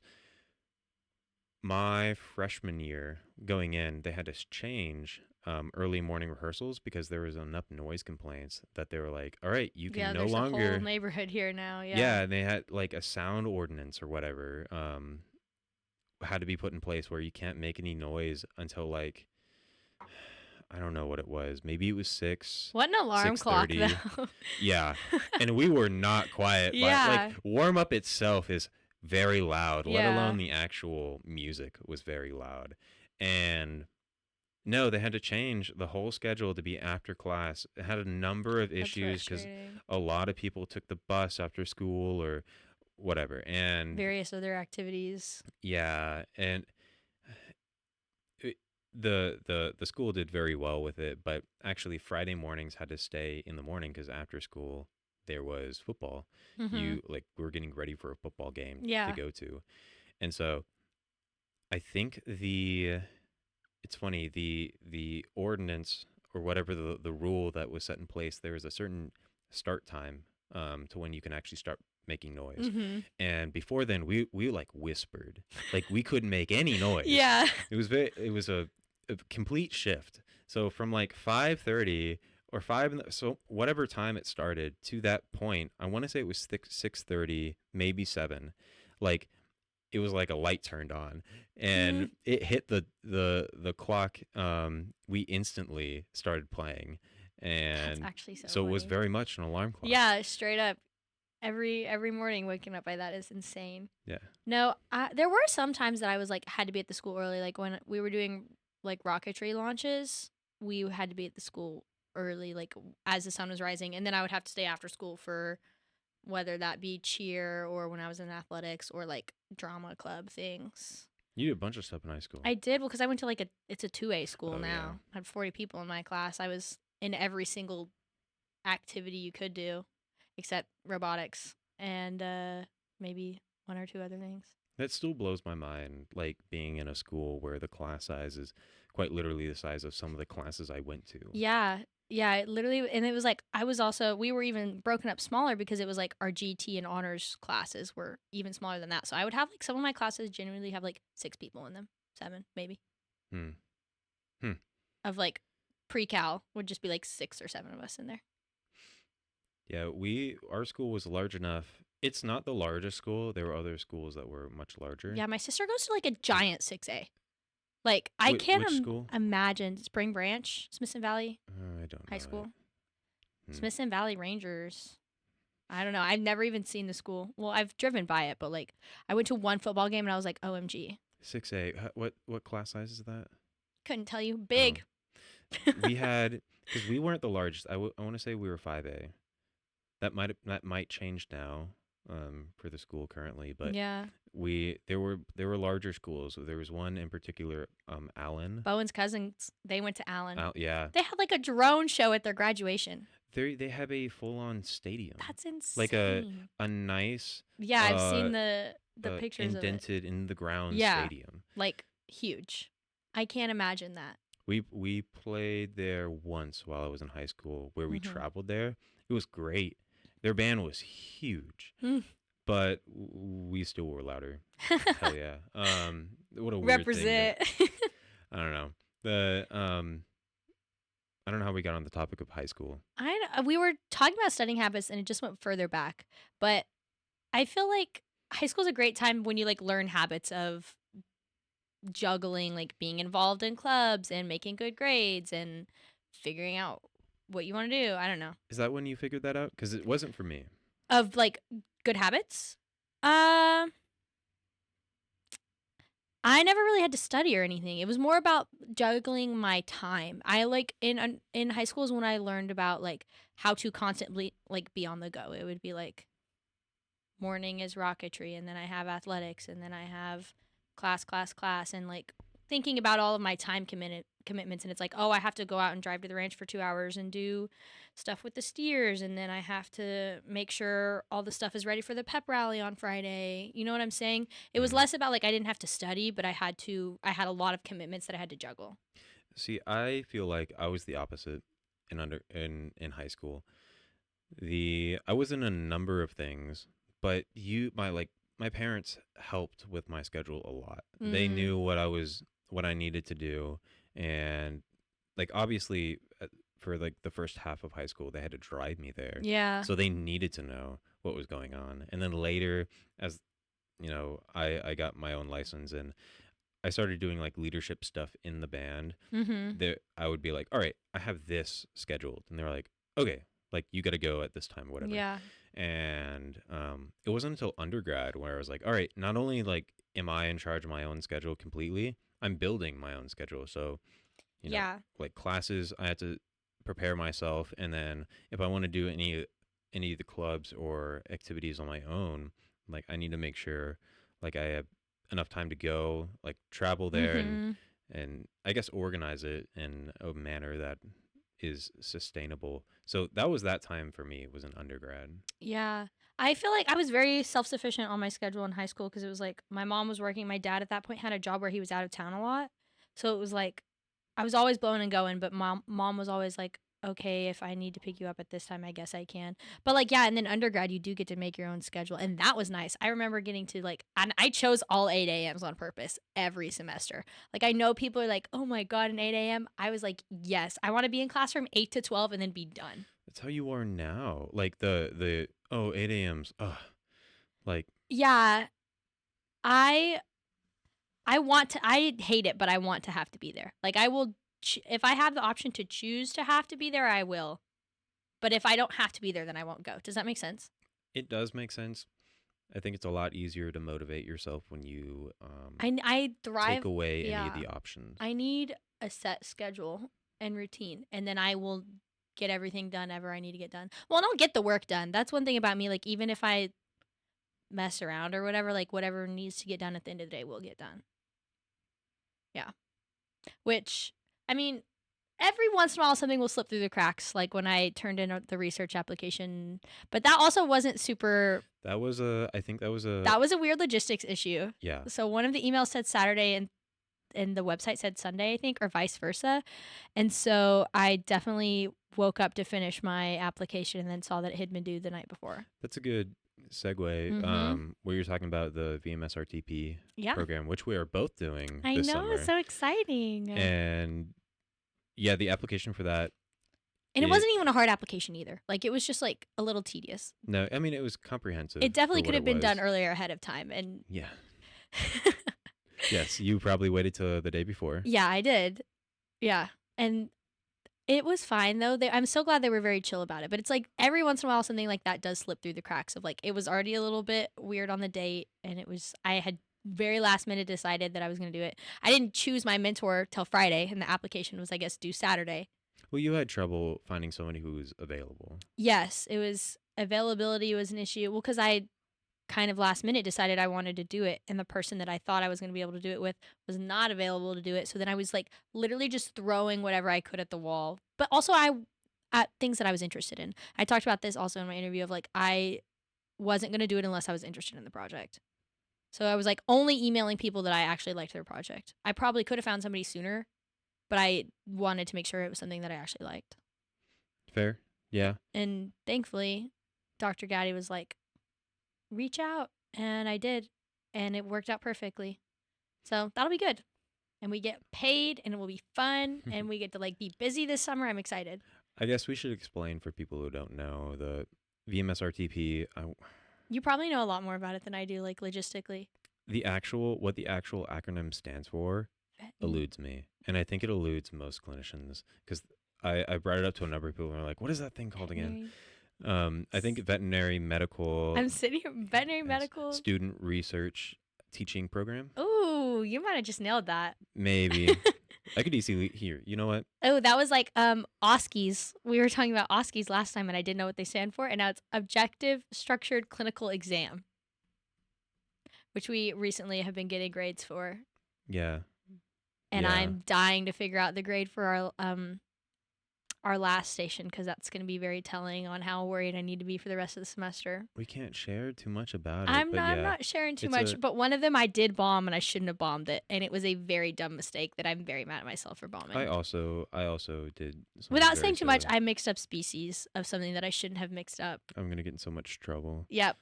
Podcast taken down. Yeah, the No, university is gonna come after it's me. just like one little mistake in the OSCEs can absolutely kill your grade, and it's so annoying. Did you get it wrong? I was so close. It's veterinary medical scientist research training program. Scientist research training program. Yes, it was Whoa. close. That's not what I thought it was at all. I was close. I also say VMSRTP program a lot, Oh, that's like which me. is I say redundant. the vet team, but it's just the veterinary emergency team. So if I say vet team, I'm saying team. Yeah, it's like what is it? Chai latte. Oh, The chai tea. yeah. The I Chai means tea or whatever. Yeah. have you seen the Spider-Man Into the Spider-Verse? No, but I've seen the clip that you're talking about. Okay, one you should watch that because it's a fantastic movie. I've been like turned off of Marvel movies. I guess that is Marvel, but it's different. Oh, It's way it's different. just different. It's animated. Okay. I mean, actually, that's a great selling point for me. Yeah, it's so I'm a big movie guy. Big movie Family guy. is a big movie family. Hmm. And Marvel, like we grew up with Marvel. Yeah. I remember sitting at Fuzzy's, odd like restaurant to go to, but it's what Yeah. we did back in the day. Back in the day. We would go to Fuzzy's after watching movies and we just like talk about the movie. Mm-hmm. And I remember my older brother one day sitting us down and be like, all right, Marvel's going to do this crazy thing. And I'm like, what are you talking about? This is Iron Man. We went to go see Iron Man 1. Oh, And wow. they were like, you don't understand what's coming. And I was like, no, I don't. It's coming. Yeah, It's he crazy. knew. Because he was like deep into the movie internet world. And he was like, this is the lineup. This is what they're going to do. And they're going to like end it with something big. And Endgame came around. I remember when Age of Ultron came out, and one of my friends in high school like lost his mind. Like, it's a fantastic he lost his movie. mind about it. I remember like at one point he literally like took the whiteboard. We had finished all of our math for the day, and he was like writing out the entire Marvel, like how everything was connected, and I was like, good for you. Well, yeah, bro. one of the Infinity Stones was in that movie. Like, yeah, and that was I remember when Endgame came out and they freaked out. Like, So good. and I think that's part of why I don't like the Marvel movies because They turned you off? they were too into it. Yeah. No, after I was really sad what they did to Marvel movies after Endgame.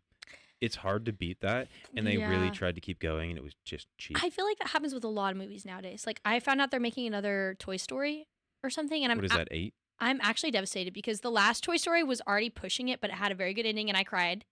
I didn't even watch it. Oh, I could no. I remember the one where Toy I think- Story 3 and the bear thing. yeah, was Yep. that 3? Mm-hmm. What are they? Toy They Story. must be on I think 6. they're on 5 now because Toy Story 4.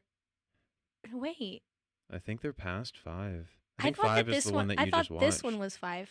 Whichever the one with the little spoon. That's the same one that I'm thinking of. I think. It's either 4 or 5. Sporky, actually. I think it's a spork. It's not a spoon. We're adults.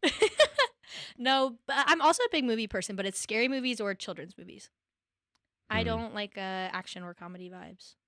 No, the movie world right now is like a desert. It's I know. very unfortunate. They have this like movie subscription thing at Star Cinema Grill that I want to get, but there's no good movies, so I don't want to pay for it. Like if you get like if you go to 3 movies in a month, it pays for itself. Like you've already saved Yeah. money. How much does it cost? It's like I think the couples plan is like $44 a month or Oh. something. And the movies are like 10.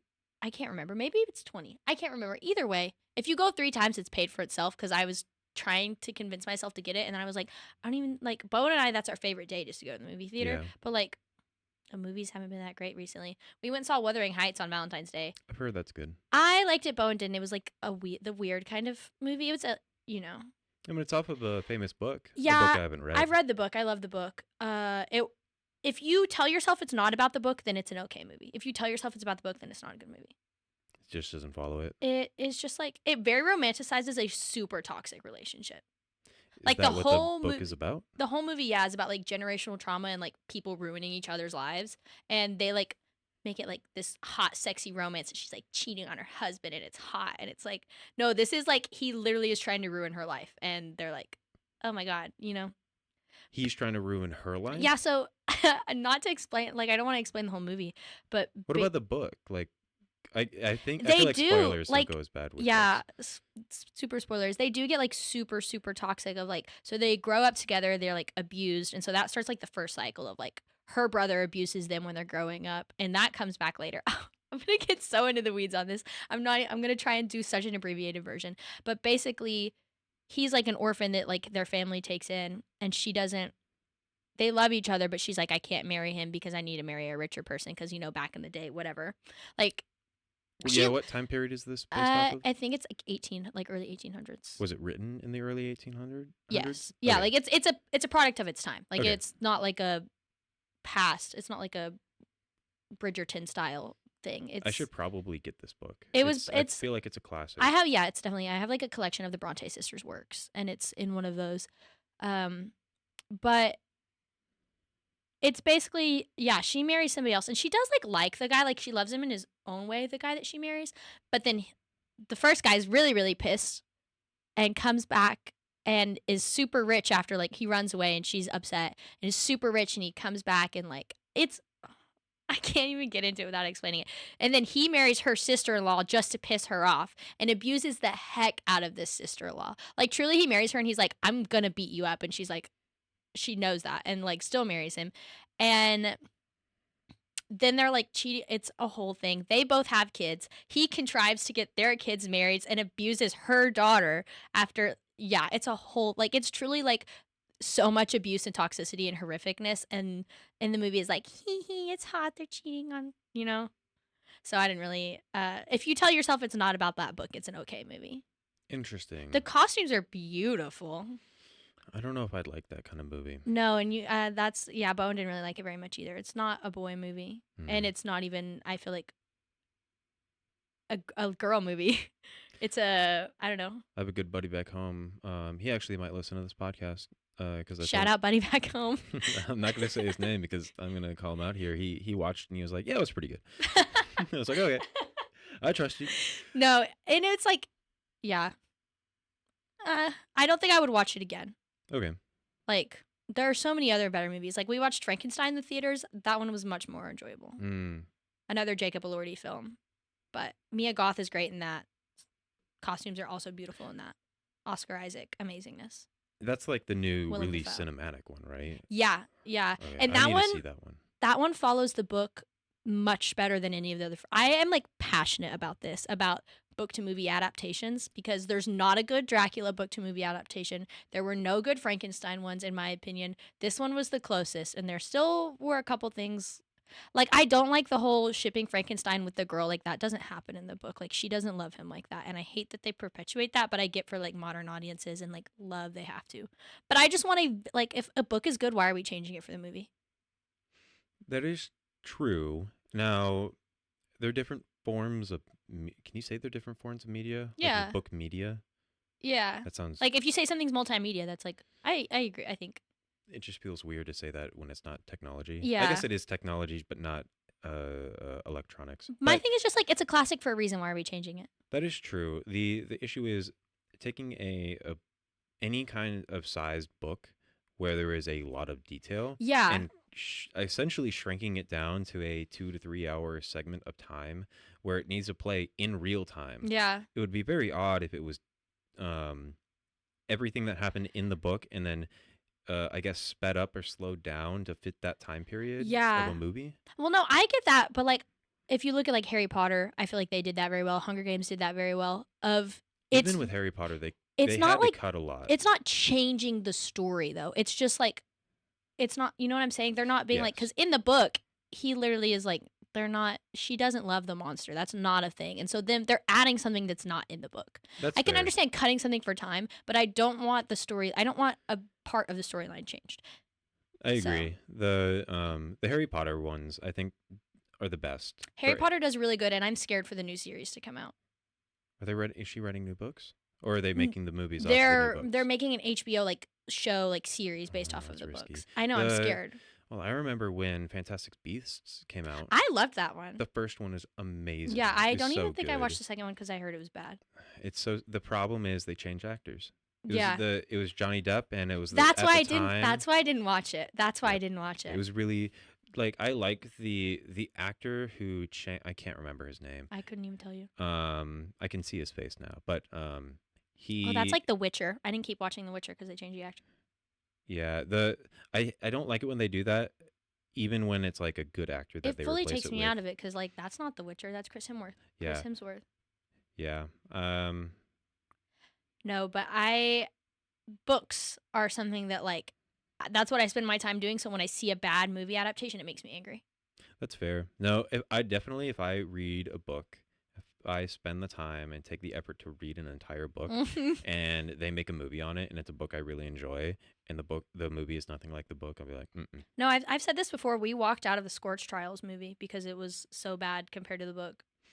I do remember that one. I remember I saw that movie years after it came out, Mm-hmm. and it was on one of like the Netflix or HBO or something, and I was like, oh yeah, I never did watch this, Yeah. and they're not really making a third one, and Yeah, I was okay with the first Maze Runner movie, and I don't like that series was not my favorite out of all of them. So I never after Scorch Trials was bad, I was like, okay, I don't care anymore. I think it's just really hard to make a movie based off of a book. I just don't understand if the book is popular, why are you changing it? I'm beating a dead horse here, but like Bad, even bad Divergent did okay at phrase. first, and then it got bad towards the end. I can't remember what it was about Divergent that made me mad, but I did get upset watching that movie too. Just that storyline didn't interest me. Really? I loved the whole idea of that. Like that was such like dystopian time period of life though. You know what I'm saying? Like Hunger Games, Divergent, all of that like was out at the same time. That was like what a time to be alive in. And like fandom culture was huge.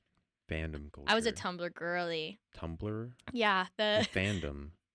You mean like following we're trends? getting into nerding out. No, like each book or series has like a fandom, like a group of fans. Oh, So like like the Potterheads? yeah, I don't think I would call myself a Potterhead, but I liked Harry Potter, but I wouldn't say I was like a Potterhead. But like I watched Doctor Who, I watched Sherlock, I watched Supernatural, like all of that horrificness side of the internet that's Hmm. so cringe. But what a time to be alive. I remember I did watch Supernatural for a little bit. I didn't get past season 11, I think. They really held on to that show. Oh, I know It's the insane. ending is some of the things I've seen from the ending of like Super Hell or something. They I had to don't keep know. going with I don't something. know. They went too far. Love the actors though. Have you seen The Boys? Jensen Ackles is in The Boys. It's good. The Boys, I remember watching the first season, and I had to take a break halfway Yeah. through. Like I'm pretty good with either gore or like profanity. Mhm. The one thing in shows and movies I severely dislike is unnecessary nudity. Oh, And while there isn't that much in that I show, can handle nudity. I can't do gore. the the show was just so vulgar that I was like it blew my mind that they could produce it, and so I had to like take a moment and be like, all right, now I can step The back into this. level of uncomfortability that it sent me to was astonishing in a way that I hadn't experienced before from a TV show. I don't know if we're like advertising this or like or turning people away from it. No, you should watch it if you haven't seen it. At least If try it. you're um like I guess closer to being an adult, It is I not it is a not a kids kids thing. show. Yeah. No, nobody under the It's age of about 16 should superheroes, but watch it's that in my not. opinion. That was like when Big Mouth came out. I was like, I never watched Big Mouth. "Oh, I watched Big Mouth." Like me and my friends in high school had seen that. And I looking back I'm like, "Why were children that was like not a kids show." It was like posited as a kids show, but not a kids show, but like you know what I'm saying? There were way too many young people watching that show in my opinion. South Park was the one that I remember a lot of people were like, yeah, it's just a thing that people watch. I didn't watch I still haven't even seen a lot of South Park. I watched it very recently because I just like I don't really like South Park that much. I love Futurama and Futurama was King of great. the Hill. I never watched King of the Hill. I love King of the Hill. I think it's so funny. It's such a Texas way of like it's a little bit of a caricature, but honestly, God, it's so real Is it sometimes. about people in Texas? Mhm. Okay. Yeah. Yeah. And they recently are like they're doing like a reboot or something that I haven't seen. It's never as good as the first. Like, they did the Futurama thing too. I also haven't seen like, I've watched a couple episodes or something. Also, so sad, Smiling Friends got canceled. I don't know if you've watched that. They're not doing any more Smiling Friends, and I'm gut-wrenchingly sad about it. I don't even know how I got turned on to Smiling Friends, but I remember watching it, and it's actually really funny. I love a weird little freaky show. Why why I don't like the way you said that. The Like why did they like Rick and not renew Morty, it? Solar Opposites, like, those are all weird little freaky. Rick and Morty, I really like. I really liked Rick and Morty. The newest season kind of Have you went seen Solar downhill. Opposites? Yes, Did you like that? not as much. I loved the B plot. I The don't wanna bee. yeah. The Maybe I whole didn't watch enough. the wall? Oh yeah. That's Oh, the I bee plot. I it's was the B like the plot. bee. Where are the No. bees? The plot of the bees. No, Okay. I loved that whole wall adventure that happened. Yeah, that Solar was Opposites I funny. love. I think I almost like it better than Rick and Morty. No, Rick and Rick and Morty Morty. is so good to put on when, like, it's been a long night. The Yeah, they were just unfortunate things that the creator did, and yeah, he Yeah, should. I don't know the full story on that I one. don't either, so I'm not gonna speak on it. I heard about it. I heard rumors, not rumors. I saw something about it and was like, yeah, that's unfortunate. Yeah, and I don't know if I feel like the issue is I'm not gonna talk anymore. I'm done. Actually, I'm done talking because I'm gonna say It something. sounds like a sketchy. It sounds like a sketchy topic, but no. The Why are they not renewing Smiling Friends? Um, Also, I'm unsure, and the things that I've heard, I don't know. Okay, The what I had heard is because they made an anti-Semitic joke, but when I saw it, it didn't read anti-Semitic to me. I don't know, so I'm not gonna. Maybe it was like in the show. yeah, it Oh, was like the end of the season finale or something. Maybe I didn't watch that part. Like maybe I fell asleep because I think I didn't fully finish that part of the show. interesting. But apparently, they made an anti-Semitic joke. I feel like The people jump the gun on canceling things too quickly. I don't know. Maybe. I mean, now that I'm like kind of getting out on the internet, I've never done really things on the internet before. Like, Done things on the internet before. yeah, that's a weird way of saying that. Elaborate. Like, I don't post on Instagram very much. Oh, I don't yeah. post. I don't have a Twitter, no Facebook. I had a Twitter for like 2 months and then was like, and that was in high school. And I'm like, no, I'm done. But now that I'm putting things on the internet, like, Yeah, this is a big jump from like not really posting on Instagram to going full podcast. yeah, well, I'm like controversial topics that are not in my wheelhouse. I'm just gonna go meh, move on. If I don't know what I'm speaking on, I'm not gonna comment on it. Yeah, Like, I feel like that's a good rule. yeah, because if I don't know what I'm talking about, I would rather just not say anything than be wholly wrong, you know? Yeah.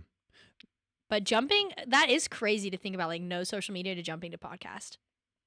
Well, I guess the reason I chose this in particular was because I really like podcasts. I feel like this is better than trying to be like a full influencer. Like I don't see you going like I actually daily reels. severely am turned away from certain things of the influencer world. Okay, thank God, because I thought you were about to say something that you were like severely considering doing the influencer thing, and then I was No. like, oh no, No, no, and you don't read that. I'm not like calling out influencers in any No. capacity, but the day in the life things, Yeah. the number of those that I've seen, the first thing that runs in my mind is Are they we about set to that say camera yes? up. Okay, because I think the same thing. I'm like, okay, so you have your tripod set up in your kitchen so you can walk across in front of it and pretend, and then you take it outside and you're like doing your stretch, and then you bring it back It's so much, inside. but it's so much worse. It's They Like, get out of bed. And I'm yeah, like, you no, got that out of too. bed and turned your lights on to set up your Yes. phone and then got back into bed, It turned fills them me with a off. level of cringe that I can't interact with. Yes. Like, Well, or it's not real. It's very much yeah, not real. or like the amount of time, like you think of people like trying food or like a product. I know for a fact that they bought like 3 of those burgers and took one bite and didn't like to take and spit it out and did another one. Do you know what I'm saying? Like, it's like, I don't know. But it's been so nice me not having social media. Like, I have my Reddit now, and that's it. Yeah, you don't have social media by choice. By choice. When Yeah. did you stop doing that? I had it all starts when I first deleted TikTok, which was like 2020. I had it when it was like when it first changed from Musically to TikTok. I didn't have Musically, but I had it when it was like TikTok, and then it started blowing up, and I was spending too much time on it in undergrad, and I was like, I simply have to delete this. And then in vet school, I have this little app called AppBlock, which I love. When I still had social media, it would like limit the time that I could be on it, and that was nice.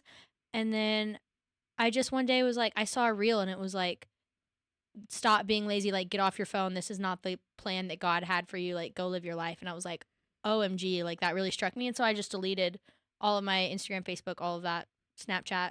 You're just letting those people out in the world who make those double down. I know. And honestly, good. Do it because it works. It worked for you. It did. It literally struck me. I was like, oh my gosh. And so I just deleted everything and I kept YouTube, which is like my main way that I engage in content. But I've given it up for Lent, which has been crazy hard, but enjoyable. And so I get 30 minutes of Reddit a day. And when I'm deciding on whether I get to have YouTube back on my phone after Lent. I'll keep the YouTube on the TV because it's good. I like listen to podcasts that I like to see the podcast as I listen to it, or just have stuff on in the background. It's good to know. Schoolwork. You watch podcasts? Yeah, I do. Like I like the Smosh Reads Reddit Stories podcast, and it's so much less enjoyable when I can't see them. But I refuse to watch it without seeing it now, so I'm waiting till after Lent. Yeah, something I thought about with this was just doing audio only, but I really wanted to do video because one, putting it on YouTube, what you're gonna have a blank screen the entire time. Yeah. Even with the logo of the podcast, like even like the image quality is not great. The setup is very much my guest room. But it works. It works. It's something. It's a little. You have a designated studio like space. That's something. Yeah, but now like it's very much bare bones, just me running this. Yeah, but no, I think it's good to have the video. People need the option to watch. Like me, yeah. Even on Spotify, because that's where I listen to my podcast. Yeah. There will be times where I want to know what the person who's talking looks like, and just because I don't know, like I need a face to the voice. Yeah. And body language, energy. Like I'm just so much more engaged in it when I can see what's going on. Especially when sometimes they'll be like, "What is that? What are you doing?" And Yeah. then it's like, "Wait, what did they do?" Yeah. Let me go look. And then you miss it. Yeah. No, it's so much more fun to engage when you can see things. I'm a very visual person, and so yeah, not having the YouTube has been crazy though, because I get in my car and I'm like, oh, I can't even put on a YouTube video in the background, or I get home and I'm like, oh no. So you watch YouTube in the car? I do watch YouTube in the car, but I don't like. I'm not like staring and driving at it, but like I'll put it on my little thing. All the cops out there are like, my fiance being a sheriff's deputy. Yeah. But no, I'm not watching it. It's just I have like, it's just I just have it pulled up. Yeah, I mean, I get that. It's just there. I have been listening to music more, which I mean, I already listen to a ton of music. It's always in my ears if I'm not on YouTube or watching a lecture. Oh yeah, I don't know. I feel like there is a downside to this, but I very much am always listening to something. Yeah. When I'm here alone, right? I live alone. There's not anything else going on except what I'm doing, and so I'm always either watching or listening to something. Yeah. And I love listening to audiobooks too. I need to get into that more. I'm listening to the Da Vinci Code right now. It's good. Somebody recommended that for me. If you've seen the movie, because I've only seen the movies, Yes. but the books are apparently really good, which I bet so because I love the movies. Angels and Demons is one of my favorites ever. Yep. There's a number of them, right? Yeah, I only know of the Da Vinci Codes, the Da Vinci Code and Angels and Demons. So I'm doing the Da Vinci Code first because it's my least favorite, and then I'm gonna read Angels and Demons. I should get those. I love audiobook. I need to read more. That was actually my New Year's resolution. I was going to read one book a month. Mm-hmm. I haven't finished it. Yeah, mine was doing my readings every day, and I kind of fell off on that too. But another video that I saw the other day that I think about sometimes is about like, when you have music in or something that you're listening to all the time, you're not, like being present in your life, or like if you're, I don't know. It was also talking about like God and being like present in the world you're supposed to be living in, or like thinking about God in those moments of your life or whatever. And I was like, dang. And then I was like, I can't give up my music though. So when I think of like the downside of always listening to something, I think that in your brain, there's a certain level of activity that is occurring whenever you're doing something. If you never let it stop, then you're always on go, go, go, go, go.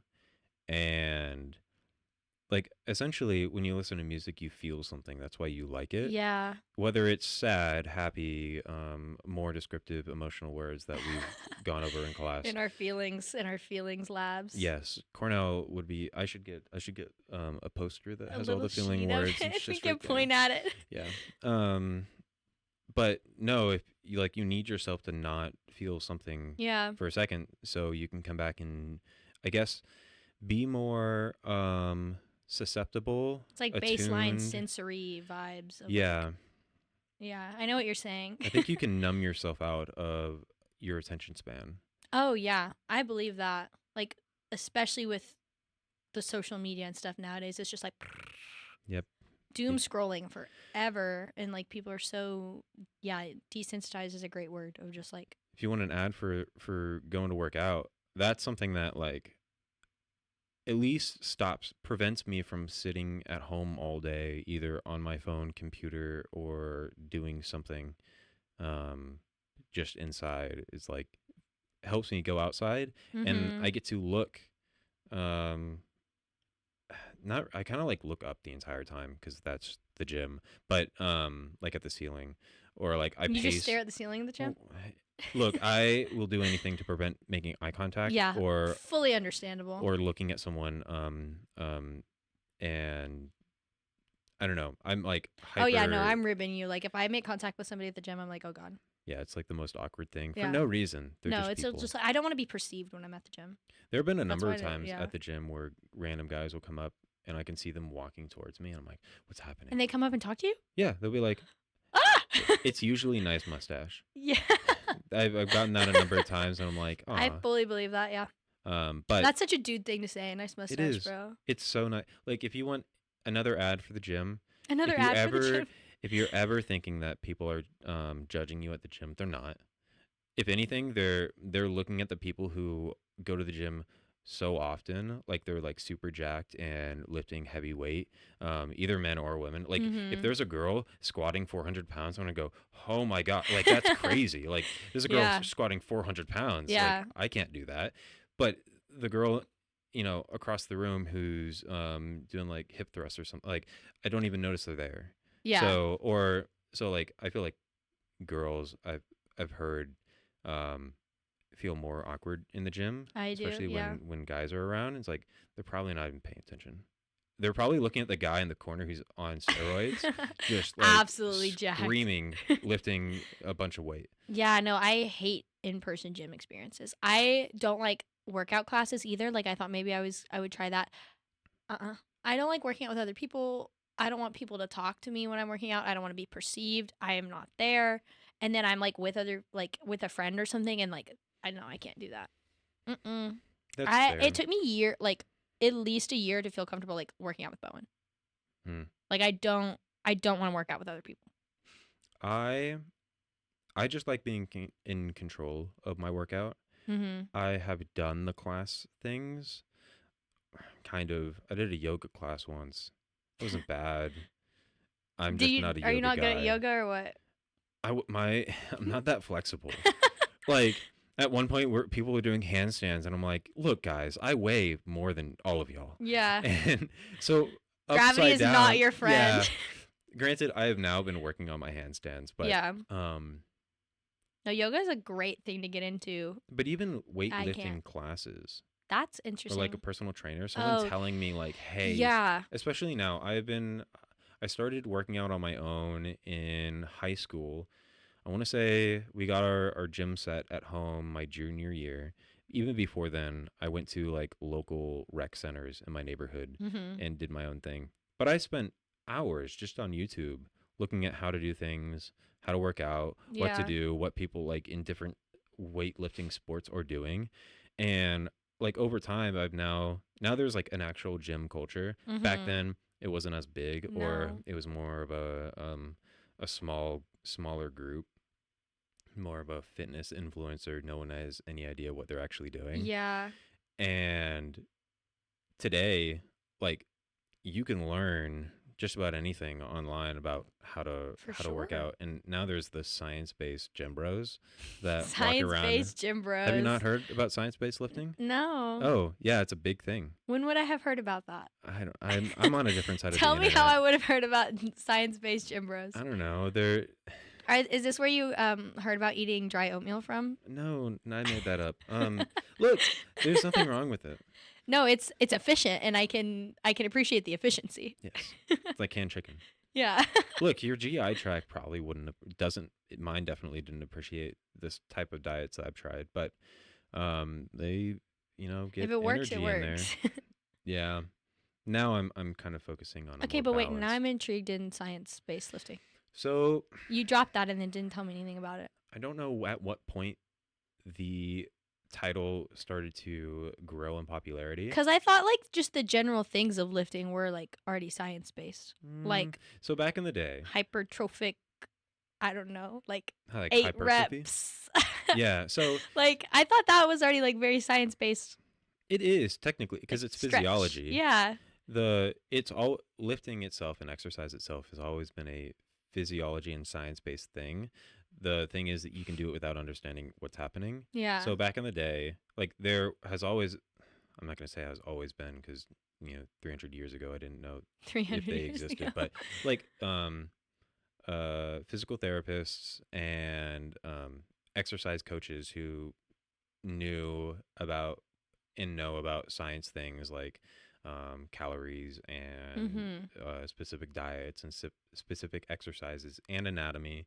Like all these things did exist, but they were usually like personal trainers that were trained in order to do that thing, like in Yeah. order to teach or people teaching classes, or um, even people in medicine with like physical therapy or uh, I guess like I guess anybody in medicine who um, like knows about the effects of exercise, but the average person knowing about the science of exercise, I Mhm. think didn't really, or at least this community of science-based lifters didn't really grow until somewhere around undergrad, I think for us.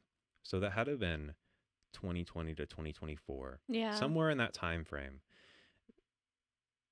Parts of the internet, like people started there are a lot of people like you could say the influencers of the world Mhm. trying to be influencers, being like, I for the past year have been logging all my workouts, exactly what I'm eating in a book. Like that's what a lot of people do is they get a notebook and they write down the exercise that they do at the weight and the reps each Owen's been day. doing that in his Apple Notes.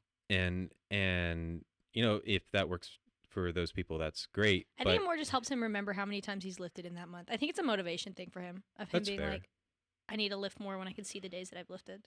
That's fair. The But slowly that grew, and now there is like a side of the internet where people are science-based lifter. Like they read papers, and people are doing actual studies on Mhm. efficient ways to work out, and you know the very broad basic understanding of exercise is you break down your body in specific ways to allow it to build itself back up and Yeah. adapt to what you already did. And so you want to get better at running a mile, run a mile. It'll suck the first time you do it. The Mhm. second time, it might suck a little bit less, or maybe not at all. And your body just needs to go, you know, you essentially get kicked in the behind to be like, all right, no, we actually need to get better at this. Yeah. And that's like the most bare bones explanation of any kind of I mean, that's a great, exercise. yeah, that's a great simplified version. Yeah. And but not like I'll come across reels on Instagram of well known science like lifter people that are like they're gym influencers that are self-admittedly science-based lifters, and Mhm. they were like, this study shows blah blah blah blah blah, and they'll be talking about specific exercises. And n- Interesting. nowadays there's people have gone a little too far in my opinion. Too far. Oh yeah, like so I think at some point there is a study done about certain machines, they have handles. So Mhm. not free weights, but machines where maybe it's a chest fly. Yeah, yeah, yeah. Some of them don't have handles, and it's just like it rests on your forearms or Mhm. something. Um, but what people there's some kind of study that when you squeeze your hand, you can have better muscle activation in the site of activity that you're trying to work on. Mhm. And so people um, are on machines resting the handle or something on their wrist and then holding a separate handle that like those gym like cable attachment handles and Yeah, hold those in their hand that's a little and then like silly. lift and I'm like, Because then at that point, you're also like placeboing yourself too. If you think that like you're doing something silly and you think that it works, it could just because you think that's working. maybe it's like there Like at that point, yeah, there are so many variables in there that if you think it's that one little thing, I don't know if it's that thing. it just it there are some aspects to that world that have It does gone seem a off little the beaten silly. path Yeah. that like back in the day it was work hard, be tough and just get through it, Yeah. and a lot of people got hurt doing that, Yeah. and you can be a lot more efficient, which I'm sure you would Whoa. enjoy. Yeah, having some science education in how to work out, Yeah. but there are a lot of things that I'm like, okay, we are getting you're getting real down into the weeds, Yeah, that's and crazy. I haven't heard of that. Of like they're doing a little too much. But yeah, that reminds me, I saw a video the other day. I want to find the paper about like creatine in women. Apparently, it's supposed to be like good for your cycle or something somehow. I don't I know. Now I I want to find that paper and read it. You just reminded me of that. I could, yeah, I don't know very much about that. I take Well, and I creatine don't know. I don't know if there's been like many studies specifically on women. on women. I know So that I'm there are interested to certain see female products with creatine in. the dot Well, dot dot female products. well, I was trying to think of how to word it, like female creatine products, Oh yeah, which I on one hand it's like I advertising towards women, but also on the other gendered hand, like gendered pre-workout to me or something like that is crazy. I'm like yeah, I remember the first time I took pre-workout, I didn't know it made your like skin itchy or whatever, and I started freaking out. what is happening? I literally was like I'm allergic, and my friend was like, "You're so dumb, it does that," and I was like, "Oh, No, okay." they should have been like there's spiders under your skin. Yeah, I literally was like, I'm dying," well, because I was working out by myself, and Hmm. so I literally was on the phone. I was like, "I think I'm dying." No. No, there's a lot of supplements out there. I've seen the creatine ones where they are like advertised for women, and I'm like, you, I think that kind of stuff is silly. it. I think a lot of the There time are it a is. difference between men and women stuff, but like for every single thing, I don't think so. Like I take my my one a day. I've been trying to get better about that. I'm actually really Hmm. bad because I eat like garbage. And by that I'm saying I don't eat it all. So I'm trying to be more cognizant about that recently. Like the meal prepping and stuff I've been talking about. Hmm. My little chicken burritos. I'm going to go make more of those today. I'm so excited. Trying to get like specifically cuz I know I eat like I'm good about eating vegetables, but I'm not good enough about eating protein. Interesting. I'm the other way around. Like I will smack like a whole bag of carrots or like a lot of broccoli or something or like a salad, but I am bad about eating protein. So like taking my vitamins and eating my protein, I'm trying to be better about. That's good. So, full healthy life if I could just get all aspects of sleep It and food it and makes it everything. easier to do things. It does feel so much better like when you're being active and eating healthy. Like and getting sleep, it's so much like you are genuinely so much happier. There's a weird dichotomy with the The dichotomy is crazy. I'm maybe that's a sorry. bad word for No, this. that's a meme.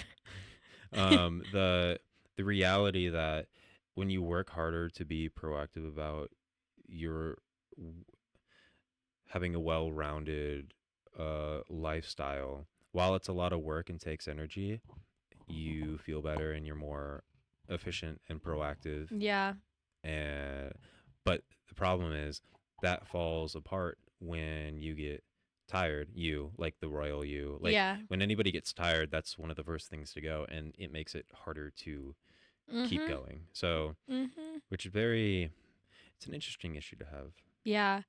Like I don't know. I'm trying to be better about it next semester of like and you truly are one of the like best people I know about like being productive and like having your life together. I try.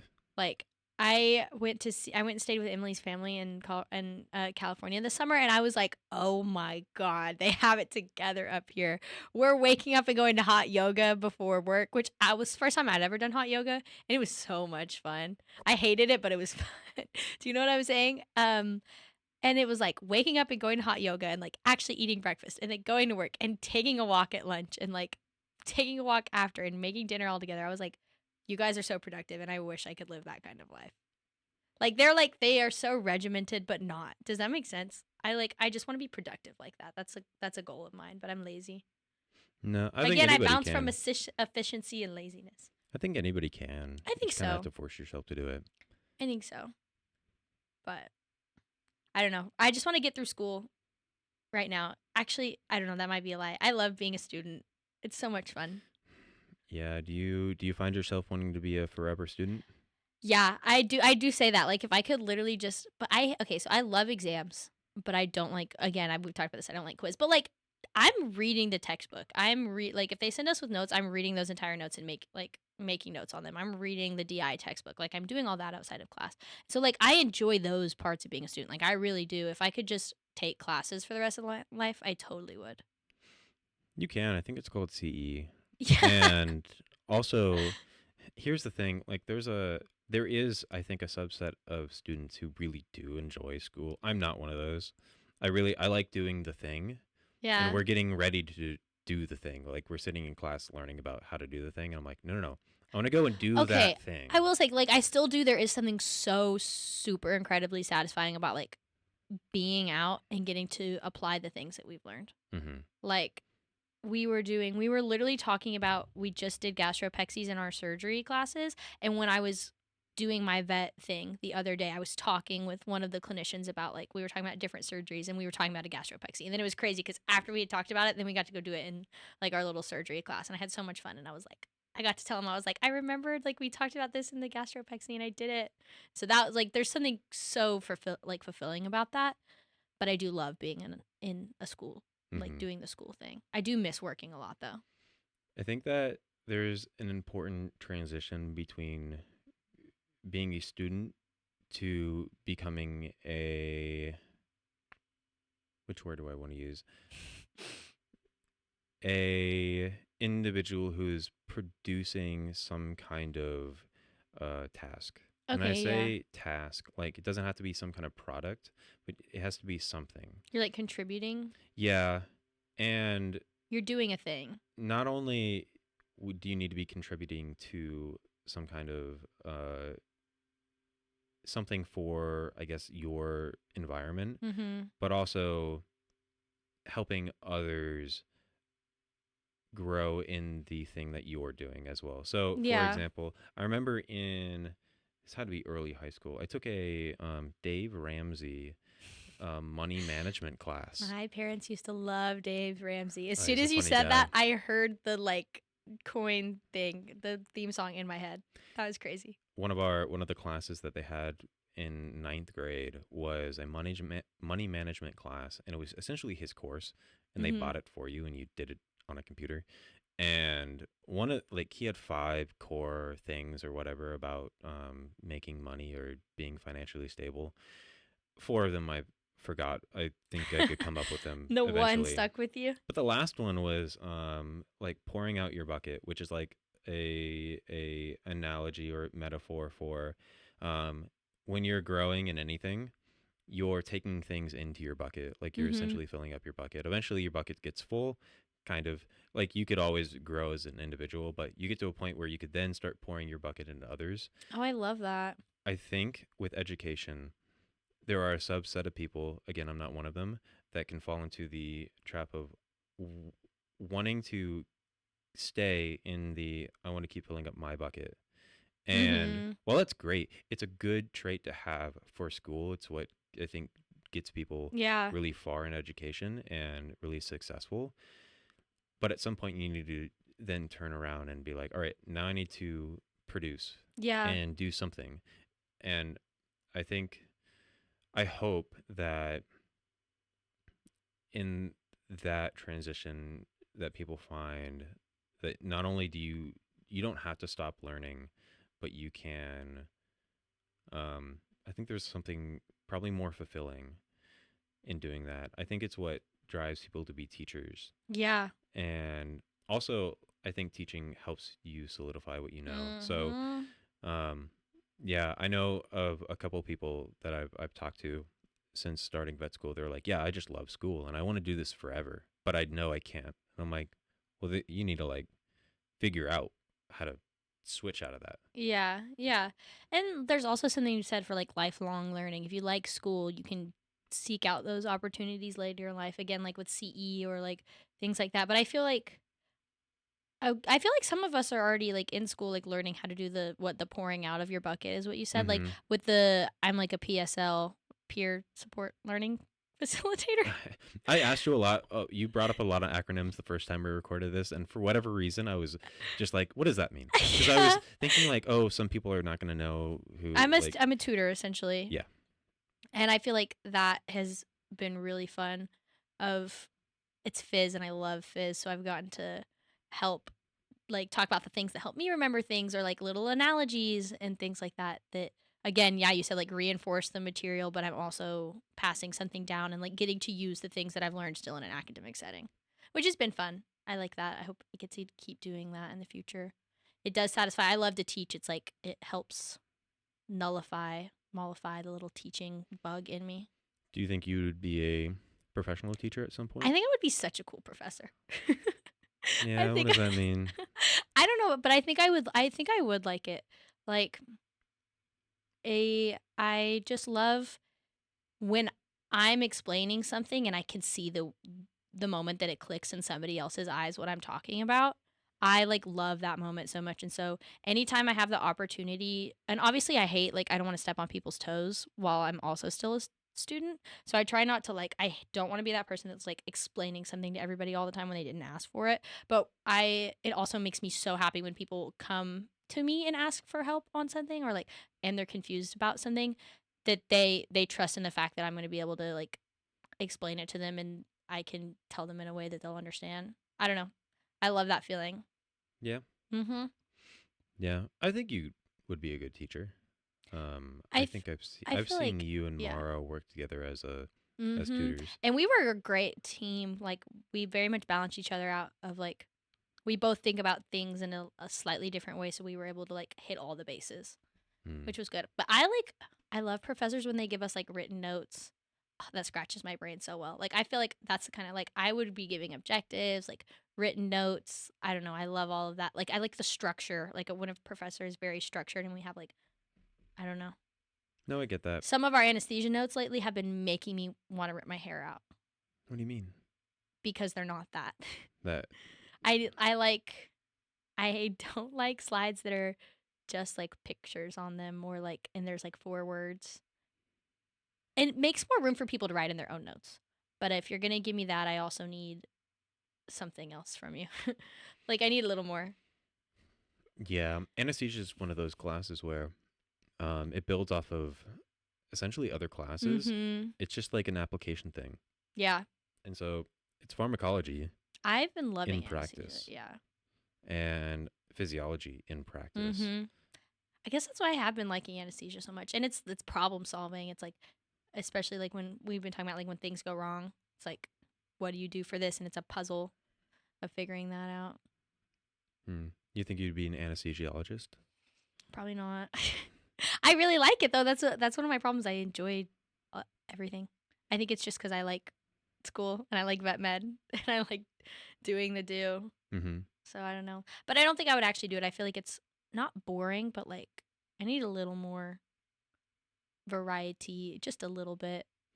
I think with variety, from what I've gathered from the anesthesiologist, at least the few times I've talked to some of them at the school, they essentially they do the weird cases. So it's They always variety. they do get it's yeah they get a lot of different things that come in. It's just like the same, not the same thing, but like do you know what I'm saying?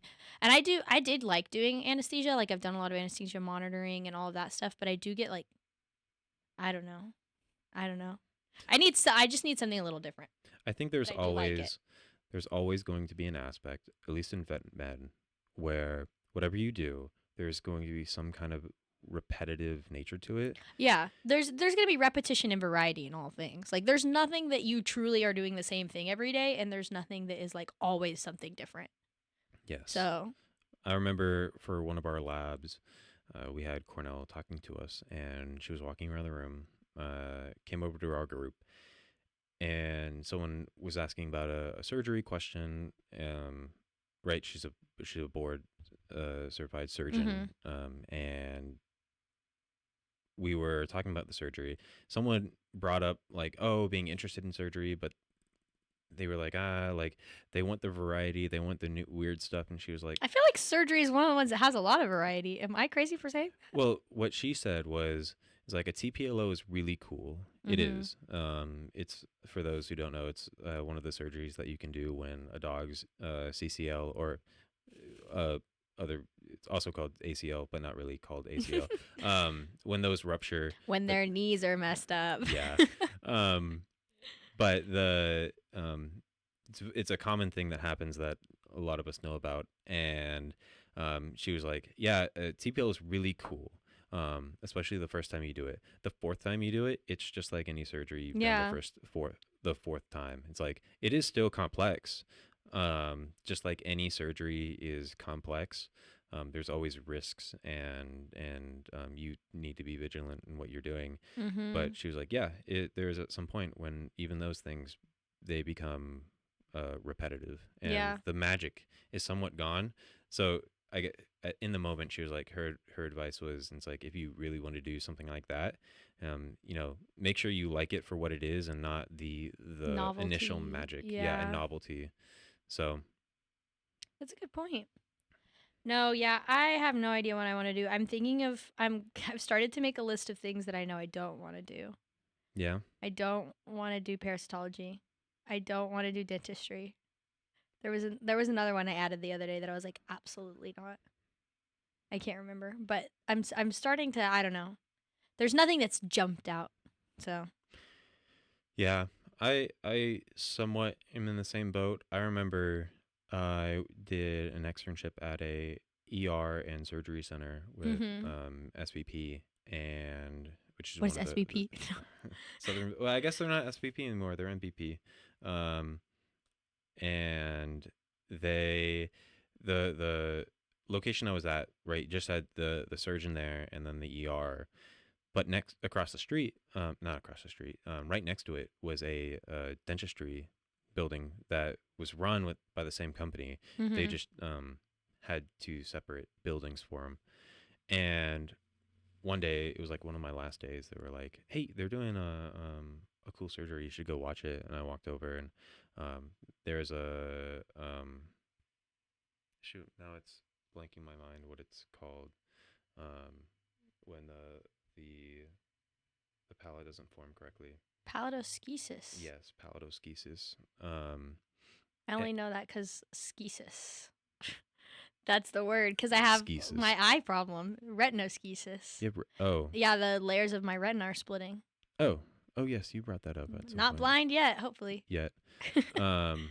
Anyways, yeah, I'm gonna get flagged for not remembering palatoschisis, but um, they were doing it, and they were essentially I might butcher the way I'm describing this surgery, but they took off the palate, um, and like scraped off the skin part, and was gonna fold it farther back so it covers it all the way, mhm. um, and so it's not getting up into the nasal passage. Mhm. And as soon as I walked over, they were like scraping on the gums, and I was like, like I'm okay with Yeah. any kind of blood, anything like that, like which you kind of need to be with medicine in Yeah. general. That That's the giving me mouth, like the ick thinking about like scraping. Like even when we were talking about like extracting teeth and like yeah, the gum flap and stuff or like elevating, I don't really like that. That it's gives the me the mouth. It's icky. weird. Yeah. It's like it's a different feeling than doing surgery in the Ugh. abdomen or on the Yeah. knee or anything like that. There's something so the mouth is icky. Don't like mouth. Hey, gotta love the dentist though. Shout out Yeah, dentists. shouting everyone out. Yeah. Um, No, don't want to do that. Don't know what I want to do though, but that's okay. Everybody keeps telling me I have time, but I feel like I don't. Technically, you always have time. Yeah, we're only 2 VMs, and I'm a young 2 VM, and so it should be fine. But You're a young to be. You mean like I in yeah age wise? yeah. Okay. I'm 23. Yeah, I I thought you meant just turned like. 23 Well, a couple months ago. We're about to end 2BM actually. So Yeah, we're all old 2BMs. we're yeah we're like ripe 2 VMs. No, so I'll be pretty young when I graduate, so I'm kind of stressed about it, but I'm very stressed about it, but it's okay. I mean, I get it. I'm also somewhat stressed about it. Mostly because I could like I'm just go any direction. envious of the peace of mind that people have. Well, some Of people really have what they want to do locked exactly, down. exactly. Like I wish I could have that.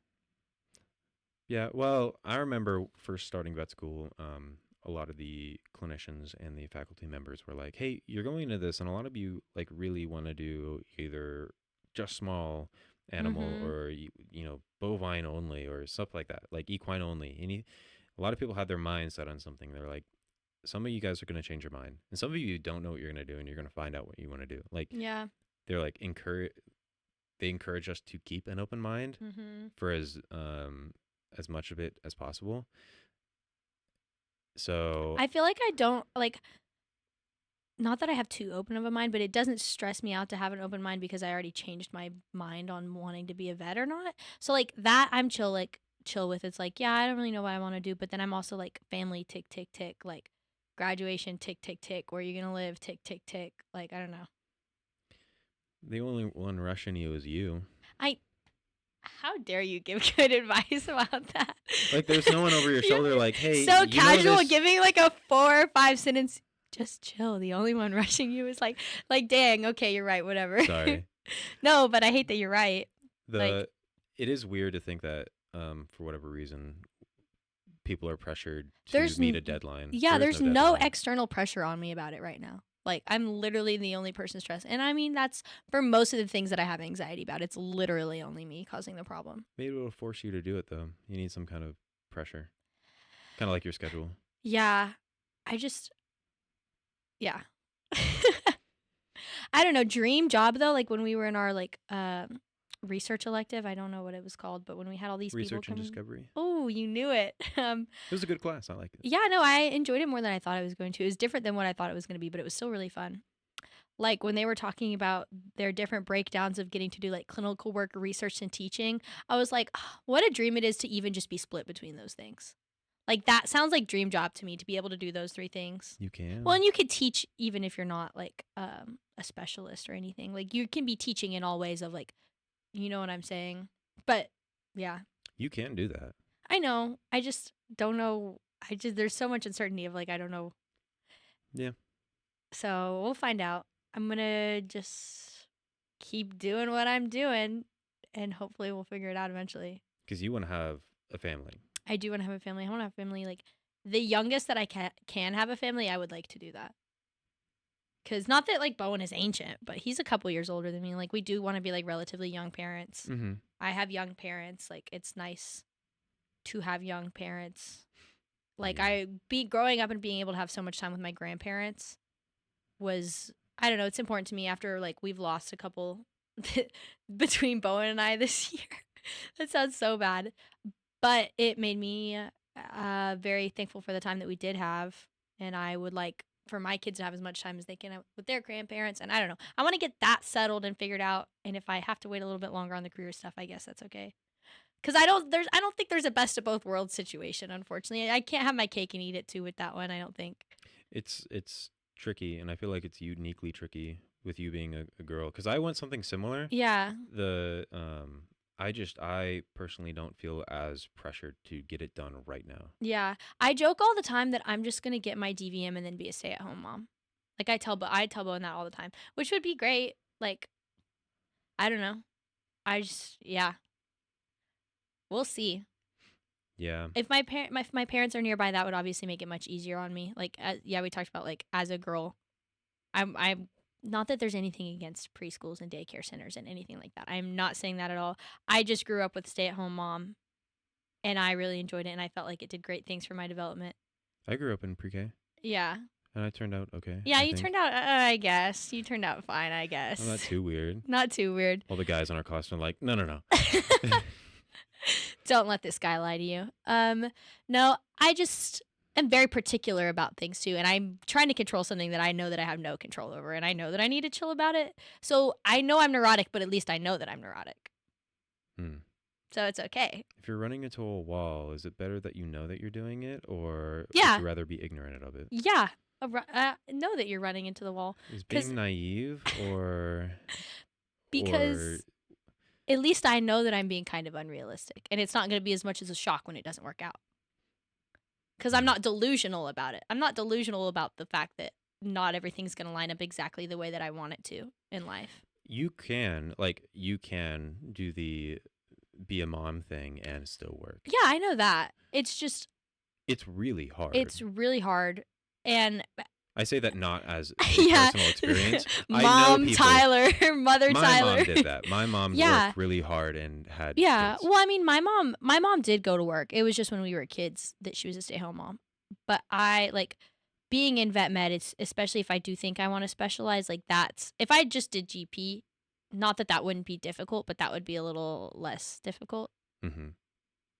So like don't see a world where I'm having kids out of vet school and I'm also like doing an internship at the same like do you know what I'm Yes. saying? Yeah. I've heard of interns and residents becoming pregnant Yeah. while in the midst of that, and which brings up its own unique challenges. And for that The to yeah, for that to happen, I would still have to figure out what I want to specialize in and get that achieve that thing, you know? Yeah, I don't know if I've heard as many stories where someone has a had a child and then immediately goes into Mhm. that that kind of training. So I know that whatever is slightly unrealistic and that something's going to have to give a little bit. I don't know what it's going to be. Well, there's a I heard at some point, I think in undergrad, I came across an idea, either in a book or some kind of lecture, not a lecture in class, but a lecture on the internet. Um, I say that that sounds weird. A lecture on the internet. It was someone giving a lecture that Tyler was spends his time recorded. watching lectures on the internet is what I'm getting from Yeah, this. I don't know how I came across this, but um, the the there's a unique problem with the amount of education that is required in order to become a high quality professional, Mhm. and the biology that people are, and like if you wanna have a family, Yeah. and like you can do both. I think that it's the education part is not optimized for the on schedule Mhm. time. Again, end quote. I talked to uh Julia and Suzanne. Suzanne's a first year, Mhm. um and another podcast, and they're both quote unquote not on time students, or am I saying on time? Yeah, on time. Anyways, they had like a number of years between Oh, undergrad yes. and Okay, vet yeah. school, and anyways, the mindset of you need to go to high school, undergrad, professional school, and then um, for vet med, doing the choice of doing internship and residency, Yeah. and then even in human med, like You have to having go to further do than that, yeah. residency and even farther than that, like a fellowship. The doing all of those things and then being like, okay, I'm out of this, I'm done. Maybe you're 30. It's like now, like maybe you found someone along the way, or maybe you didn't, and then you're like, now I'm gonna get into the Yeah. dating scene and start a family at some Yep. point. I think that that system of education doesn't. We're talking about efficiency. I think there are more. It's Maybe not if optimized for biological efficiency of having children. is that how I sound? No. um, I don't know. But no, that's the truth. I've heard of other professions having a similar issue. Yeah. So I don't know what to do about that. I've also considered since I kind of like the idea of teaching or doing research stuff, getting my PhD after graduating, and I feel Hmm. like having a kid and doing your PhD is much more doable than internship residency with a kid, like pregnancy kid. I don't know.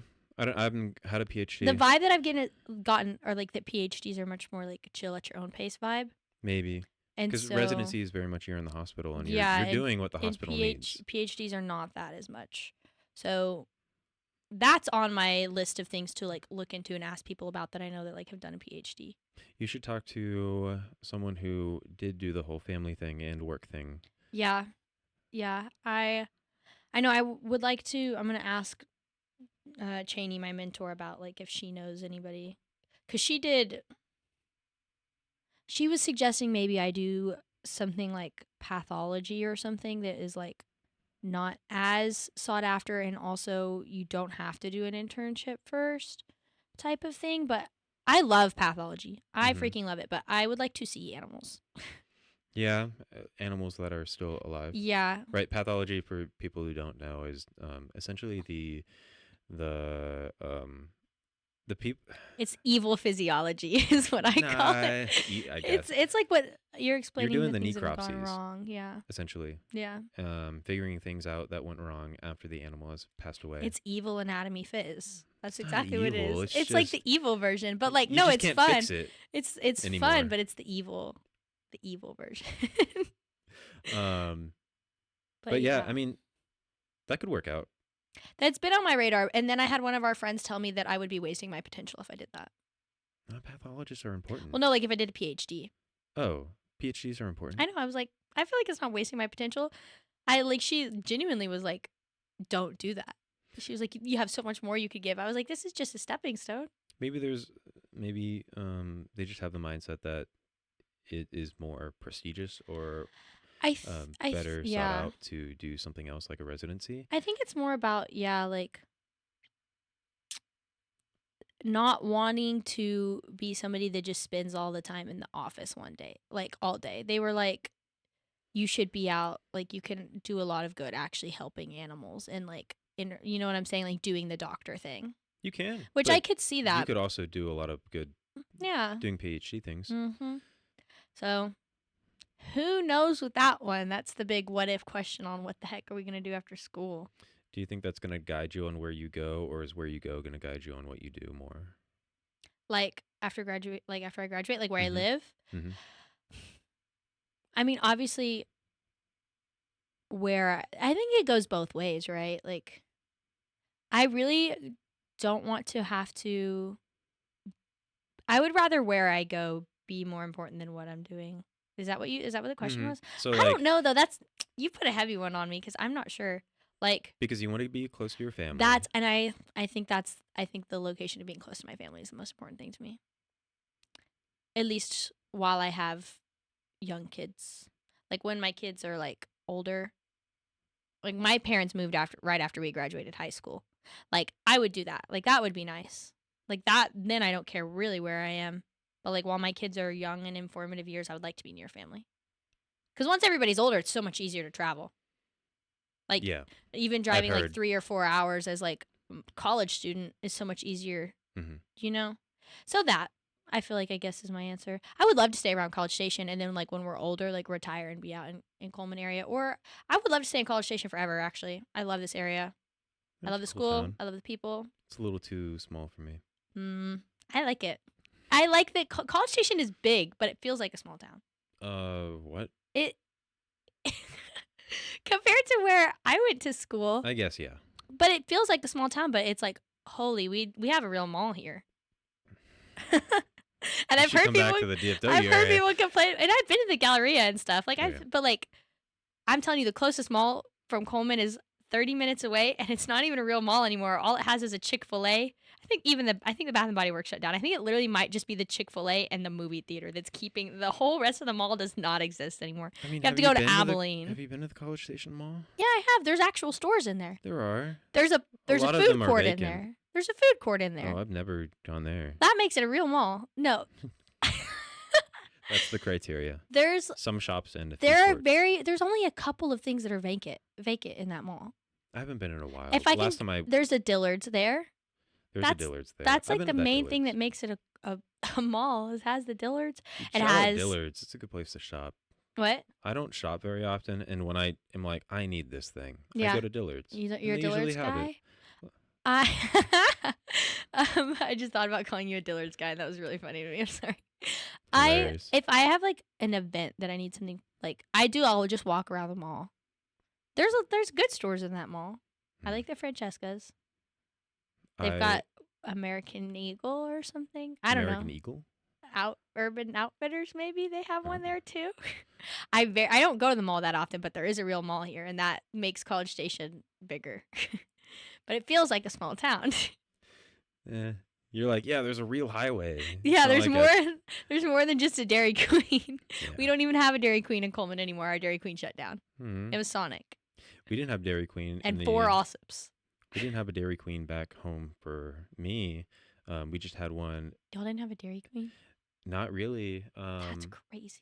The only Dairy Queen I really knew growing up was one in our grandparents' small town up in Kansas, Mm. and we'd go all the time. It's actually the same Dairy Queen my mom worked at when she was in high school. Wow, that's actually really cute. Yeah, it a very small Wait, your town. mom's from Kansas? Yes, Mm. originally. Interesting. Um, yeah, I don't know if she would enjoy me sharing those things, but I mean, it's just that she's from Kansas. it's the whole state of Is she Kansas. is she embarrassed of her Kansas? No, No. no. But where was I going with that? Well, we were talking No, Dairy Queen. There wasn't Dairy there Queen. there really wasn't one in our area, Mm-hmm. even though it's a larger area, and over in Louisville, but there is now. Like there are some spread out. What does College Station not have that you wish it had? Like business or food I'm not. or a See, the thing thing. is, I don't shop and I don't really eat fast food very much. Of course you don't. The the thing I want it to have is see. I'm not city enough to live in big cities, but I'm not country enough to be out here in the country. Out And here in the this country. is country to This is me. not This is country. this is close enough. Like Yeah. you drive 20 minutes in any direction, you're gonna find a field. Well, I'm saying we have a mall here. What else do you need? Like what? I can't think of anything. Activity, Um. something. Okay. That actually, this isn't a building, but I wish there were more like hiking. Like I wish there was more nature around College Station. The way I've heard Austin described sounds nice. I don't know if I'd ever live in Austin. I want to go and visit as an adult. I've been there when I was in high school, Yeah. but I didn't really go around. Like I didn't Yeah. explore very much. But I just wish we had like a good river nearby, or like yeah, some hiking. Like I want to be able, like when I go back to New Braunfels area, like we're able to go to the lake, able to go to the river, we're able to hike and all that stuff. And I do miss that in College Station. Like I wish there was more outdoorsy things to do here. I think that's my thing. Your thing is starting a family. While I would like to do something similar, it's really not in the front of my mind. The thing for me is where am I gonna live? Yeah. And thinking about it now, it kind of stresses me out. I'm like, oh, I don't know. But the good thing is you can find that out with like I don't know. Like you could go other like you're not I don't want to leave like to leave the state of Texas for me is like, "Oh my god. I'd be perfectly fine leaving. I I love do not want to have Texas to do that." so much. I love it so much. But I'd be perfectly fine leaving. Mm-mm. If I even having to leave for like specialization stuff, like I think that's what and I would my never want to permanently leave and live out of Texas. I think my route or I guess direction I'm going to go in is mm, the residency that I hopefully do one day will dictate where I'm going to go, Yeah. and then I'm going to then see what it's like living in that area and be Mhm. like, all right, do I want to be here? Maybe I try somewhere else and then move Yeah. from there. But But that's such like a sense of freedom. Like isn't that like exciting to you or that like stresses you out? it makes the choice of where to live a lot easier because it forces you to do it. Yeah. There's not a lot of compared to I think medical resident like human residencies.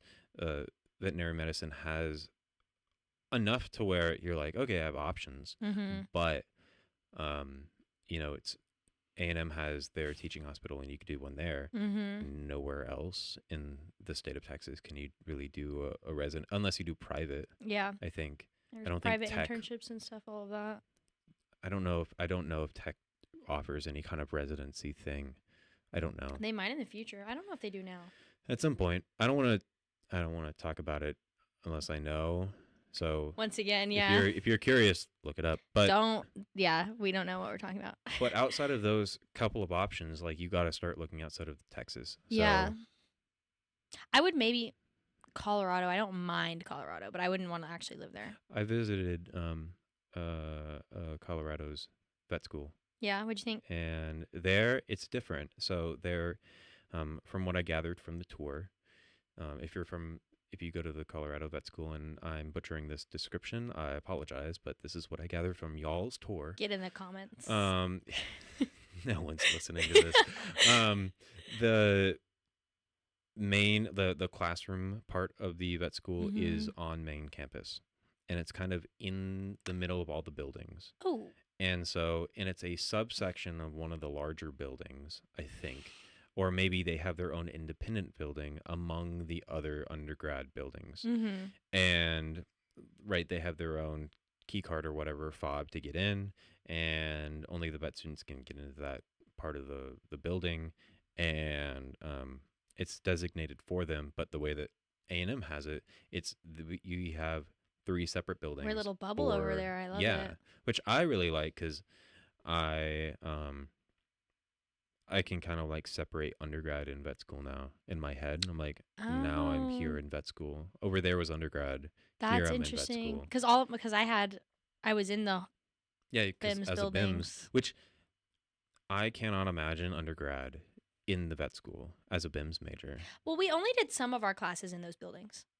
Like a lot of our classes were, I mean, like bio, chem, and like chem and all of that were like on main. Like I had a lot of classes on main campus, Hmm. but like my microbiology was in the BIMS, my phys, my anatomy, had maybe one or two other classes, but I wasn't always over there.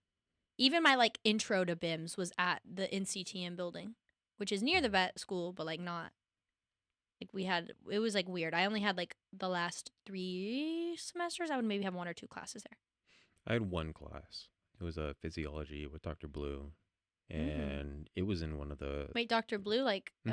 oh, I didn't know she taught phys. She teaches one undergrad physiology class. I Um, did not it know was that. helpful. It was very much bare bones of Which course was that? Do you remember the number? no, Oh, okay. no. Because I took physiology with Dr. Herman. It was some VCS something Oh, I VC. didn't even know they offered one of those. That's Yeah, crazy. I learned about it because actually, speaking of Colorado, I visited them in order to because I was wondering if I wanted to actually apply for their vet school, Mm-hmm. and I took extra classes in order to apply, Oh, and that what was did they one of have them. that we didn't have to have? Microbiology. That wasn't required? Nope, sorry. Microbiology was Oh, required. that seems like one of the classes that might have not been required. I believed Cell you. cell biology. So I Oh, took that. that's crazy. Physiology I needed to take because I you don't at least at the time that I applied to A&M, you did not need a physiology class. Yeah. And if you did, maybe there was a nut it was either physiology or something else. But Mm-hmm. as an animal science major, I didn't have to take physiology. And Yeah. so I was fine applying to A&M without it. But I um the way Colorado had it set up, at least that year, I think it changed shortly after, but I needed that physiology class. And I was like, it's quick, like for me to sign up. It Yeah. wasn't full. I really don't know what I'm getting into. So How many vet schools did you apply to? three: Where'd you apply? A&M, Colorado, and UC Davis. Hmm. Um, yeah, I was A&M or bust for both undergrad and vet school. I applied nowhere else. A&M and what? I was A&M or bust Or bust. Oh, for both undergrad and vet wow. school. See, I knew I didn't want to apply to a lot of vet schools, but I did not want to just apply to one. Yeah, I applied to tech and then declined my interview. You got an interview and you declined? Mm-hmm. Interesting. Except I declined like the day before it was interview time, and they thought that I just skipped it. So I'm sure they hate me there now. So somebody told one of our friends, like, "Do you know this girl? She skipped her interview." I did not skip it. I told them, I guess, a little too late that I wasn't coming. Oh, interesting. But yeah, and that's why I get stressed about the specializing thing, because I literally am like so strict about like I'm either doing this or I don't know what I'm doing. Like this is the only option. It's the only way that like for vet school, I literally was like, it's not an option for me to not get in. Like I'm applying to A&M and I'm gonna get in. Hmm. That was a little not delusional, but I think I was like I'm a little overconfident in myself sometimes. I was like, this is just what's gonna happen. Like I'm gonna get in. Interesting. Because I don't think I know very many people who had that mindset applying to A&M. I have a bordering on narcissistic like confidence in I believe myself. that. Like if I'm like stressed or like something is hard, I'm like, Jenna, if anybody can do it, it's literally you. That's terrifying. Well, like I don't know, I get it done. Hey, I heard at some point, probably another internet lecture, someone had a thought that while narcissism and overwhelming confidence is probably not a good trait to have in the broad scheme of things, Mhm. when you're thinking of someone who's doing something really complex on a really important thing like surgery, for example, Yeah. you want somebody who's like, I'm the best at this, and no one else is going to do it as well as I am, Yeah. Well, like to a degree. I wouldn't say I'm that bad. Like I know that I'm not like the smartest person ever. Like I know that I have flaws and stuff, but I'm like I can do hard things and I'm capable and I know myself and I'm like, yeah, I'm gonna get into vet school. Like I just knew. It's kind of like self doubt has I a like backhand to it. like people talk about imposter syndrome. I have never experienced that. Like Mm, I'm like I've worked and I know that I'm intelligent. Like I do deserve to be here. that's interesting. I know. I It mean, sounds you kind of do, bitchy, but you like do, but I think that you have to be sure of yourself.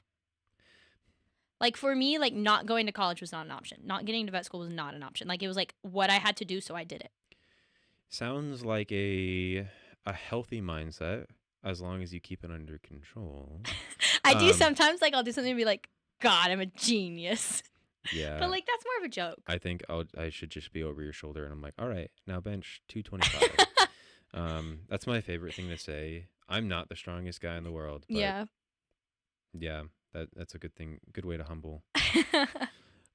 But No. no, I'm definitely not that way. There are many times I'm like, well, I really like should probably not be doing Yeah. this right now. But Of like being in vet school? oh yeah, That's many crazy times. to me. Like, cause I feel like you so clearly like deserve to be here. I try my very best. You're very competent. There are some times where I get things wrong. I'm like, I should have known that. And like, I will see the answer Okay, that I yeah. did not pick. And I'm like, I now remember looking at Yeah. that in the notes, and I can Mhm. walk out of the exam and think about it again, look it up and go, yes, this is clearly the right answer. And I did Yeah. not put it. And I'll be talking to other people and they're like, yes, it was this. And I'm like, I did not have that realization when looking at it. And I then go, well, I could easily make that decision a similar, like there could be a similar outcome in practice where I make the Mhm. wrong decision. And I'm like, But does that mean I'm no yeah. longer set up? But You're on gonna make a mistake at some point though. on the other hand, like you take an exam, like a 90% means that you miss 10%. Yeah. I I get mad at myself if I make a 90 sometimes depending on the class. Yeah, some people aren't gonna like when people say that, but I think That's just me though. Like a lot of people have that but and it's mindset. not even out of way of like I'm better than other people or like I don't care what other people grades make. Like John, he doesn't care about making A's. Like he doesn't have to make like not everybody has to make an A. Not everybody has to make good grades. Not everybody needs to make good grades. Like I don't know. I don't look down on people for making bad grades. I personally just hold myself to what I know is an unreasonable standard of I it's part of I want to know everything. Is it's more of like a less like oh you're dumb. It's like I want to know everything. What do you think that stems from? I don't know. And it's like, oh, I did have a thought that I was going to give that I just and I have an internal like confidence and drive, but that doesn't always translate like externally. Like I'm never going to tell anybody what I made on an exam unless it's like Kayla or somebody outright asks me. Like I'm never going to speak about my grades and I'm never going to like I'm not the type of person that's going to blurt out an answer every single time or like and I will like things will slip my mind and that's like frustrating when you were talking about like getting something wrong on an exam like if we're having a conversation and somebody asks me something and I'm like and I don't remember it, like that's frustrating. And I think that's more of what it is of like I want to know everything and so I get annoyed when I don't remember everything because I feel like I can do it and I should be able to. Hmm. Yeah, I do get frustrated when people ask. It's like, "Oh, do you remember this?" And I can't remember. I'm like, Yeah.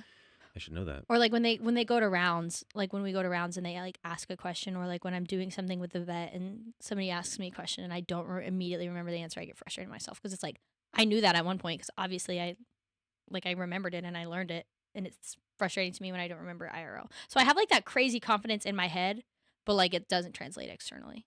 Like I'm not gonna jump and answer every single question IRL, even if I do feel like I know it. I'm bad about taking the step and like positing my answer of like giving.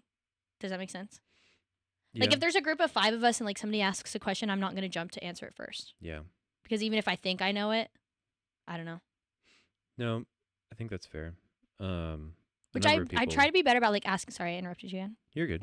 A number of people I've talked to have had similar thoughts where they're like, in clinics, when people ask, in a small group of people, like if a clinician asks a question, it's like, I think I will know the answer, but I don't know if I Mm-hmm. can say it. And then I get mad at myself for not saying it because I'm like, you literally knew that. I don't know. And now I can't stop thinking about how I'm going to sound like such a crazy person for being like I get mad when I make an ID. But like I don't know, because I love school. It's like literally my thing. Like I Mm-hmm. love to love school. Were you the person who was really good at school back in the day? I mean, yeah, I guess. I feel like I've Because, always like I've never had to try. I mm-hmm, did in undergrad have a moment where I had to figure out how to study a little bit, but then once I figured it out, it was like I just have a system and I do it and it works and I get good grades from it. hmm. And like vet school is truly the least stressed I've ever been, like in terms of school. Least stressed. Yeah, like But you I like study now. what? But you study now. Yeah, but like even in undergrad when I had to study, like I was like more stressed about school in undergrad than I am in vet school. Hmm. You studied less, but were more stressed. No, I studied more in undergrad, but it wasn't like a ton. Does that make Oh, sense? Like I'm never like I study more now in vet school. What did I? Hold it's on. okay. Okay, I did study in undergrad, but like I never had to once I got a system it was like not a stressful studying. Does that make Mm-hmm. sense? But it was still more stressed than I am now. Okay. Interesting. God, that was a crazy sentence that just I ripped out of my brain in the ugliest way. Because when I I'm was an not on my undergrad, Adderall right now if you can tell. that's okay. That's okay. When you, yeah. I feel like vet school is so much fun and I enjoy it, and it's like I get to learn these things and I get to study these things, and it's a blessing to be here, and I should know this material because I know that I can do it, and I'm have this opportunity to learn these things that I need to take not for granted. And I thank God that I'm like not in a bunch of leadership positions right now because that would be too much for me, I think. Like I enjoyed it in undergrad. And I did even have a moment in undergrad where I stepped back from one that I wanted to do because I do know that once I start getting involved in all of that too much, that is when I'm gonna like snap. Yeah. Spreading yourself too thin. Mm-hmm. Yeah. Real quick, because we're coming up over little over 3 hours. Yeah. I Um, was sitting here thinking about I was like, what time is it right now? uh, do you have any parting thoughts Ooh, parting thoughts. Um, I don't know, that's a heavy question. or anything? Not um I'm very happy to be in vet med. I've been enjoying vet school so much. The people that I have met and the experiences that I've had have just been life changing. I feel so blessed to be at A&M and to be in vet school and to be just in vet med in general and where I am in life. And everything just feels so perfect and a little bit of stressful and very fun. And thinking about we're halfway through is crazy to me. But I'm excited to grow and get out in the world and do more things. And I don't know. Yeah. Awesome. Cool. Well, thanks everyone for listening. Shout out.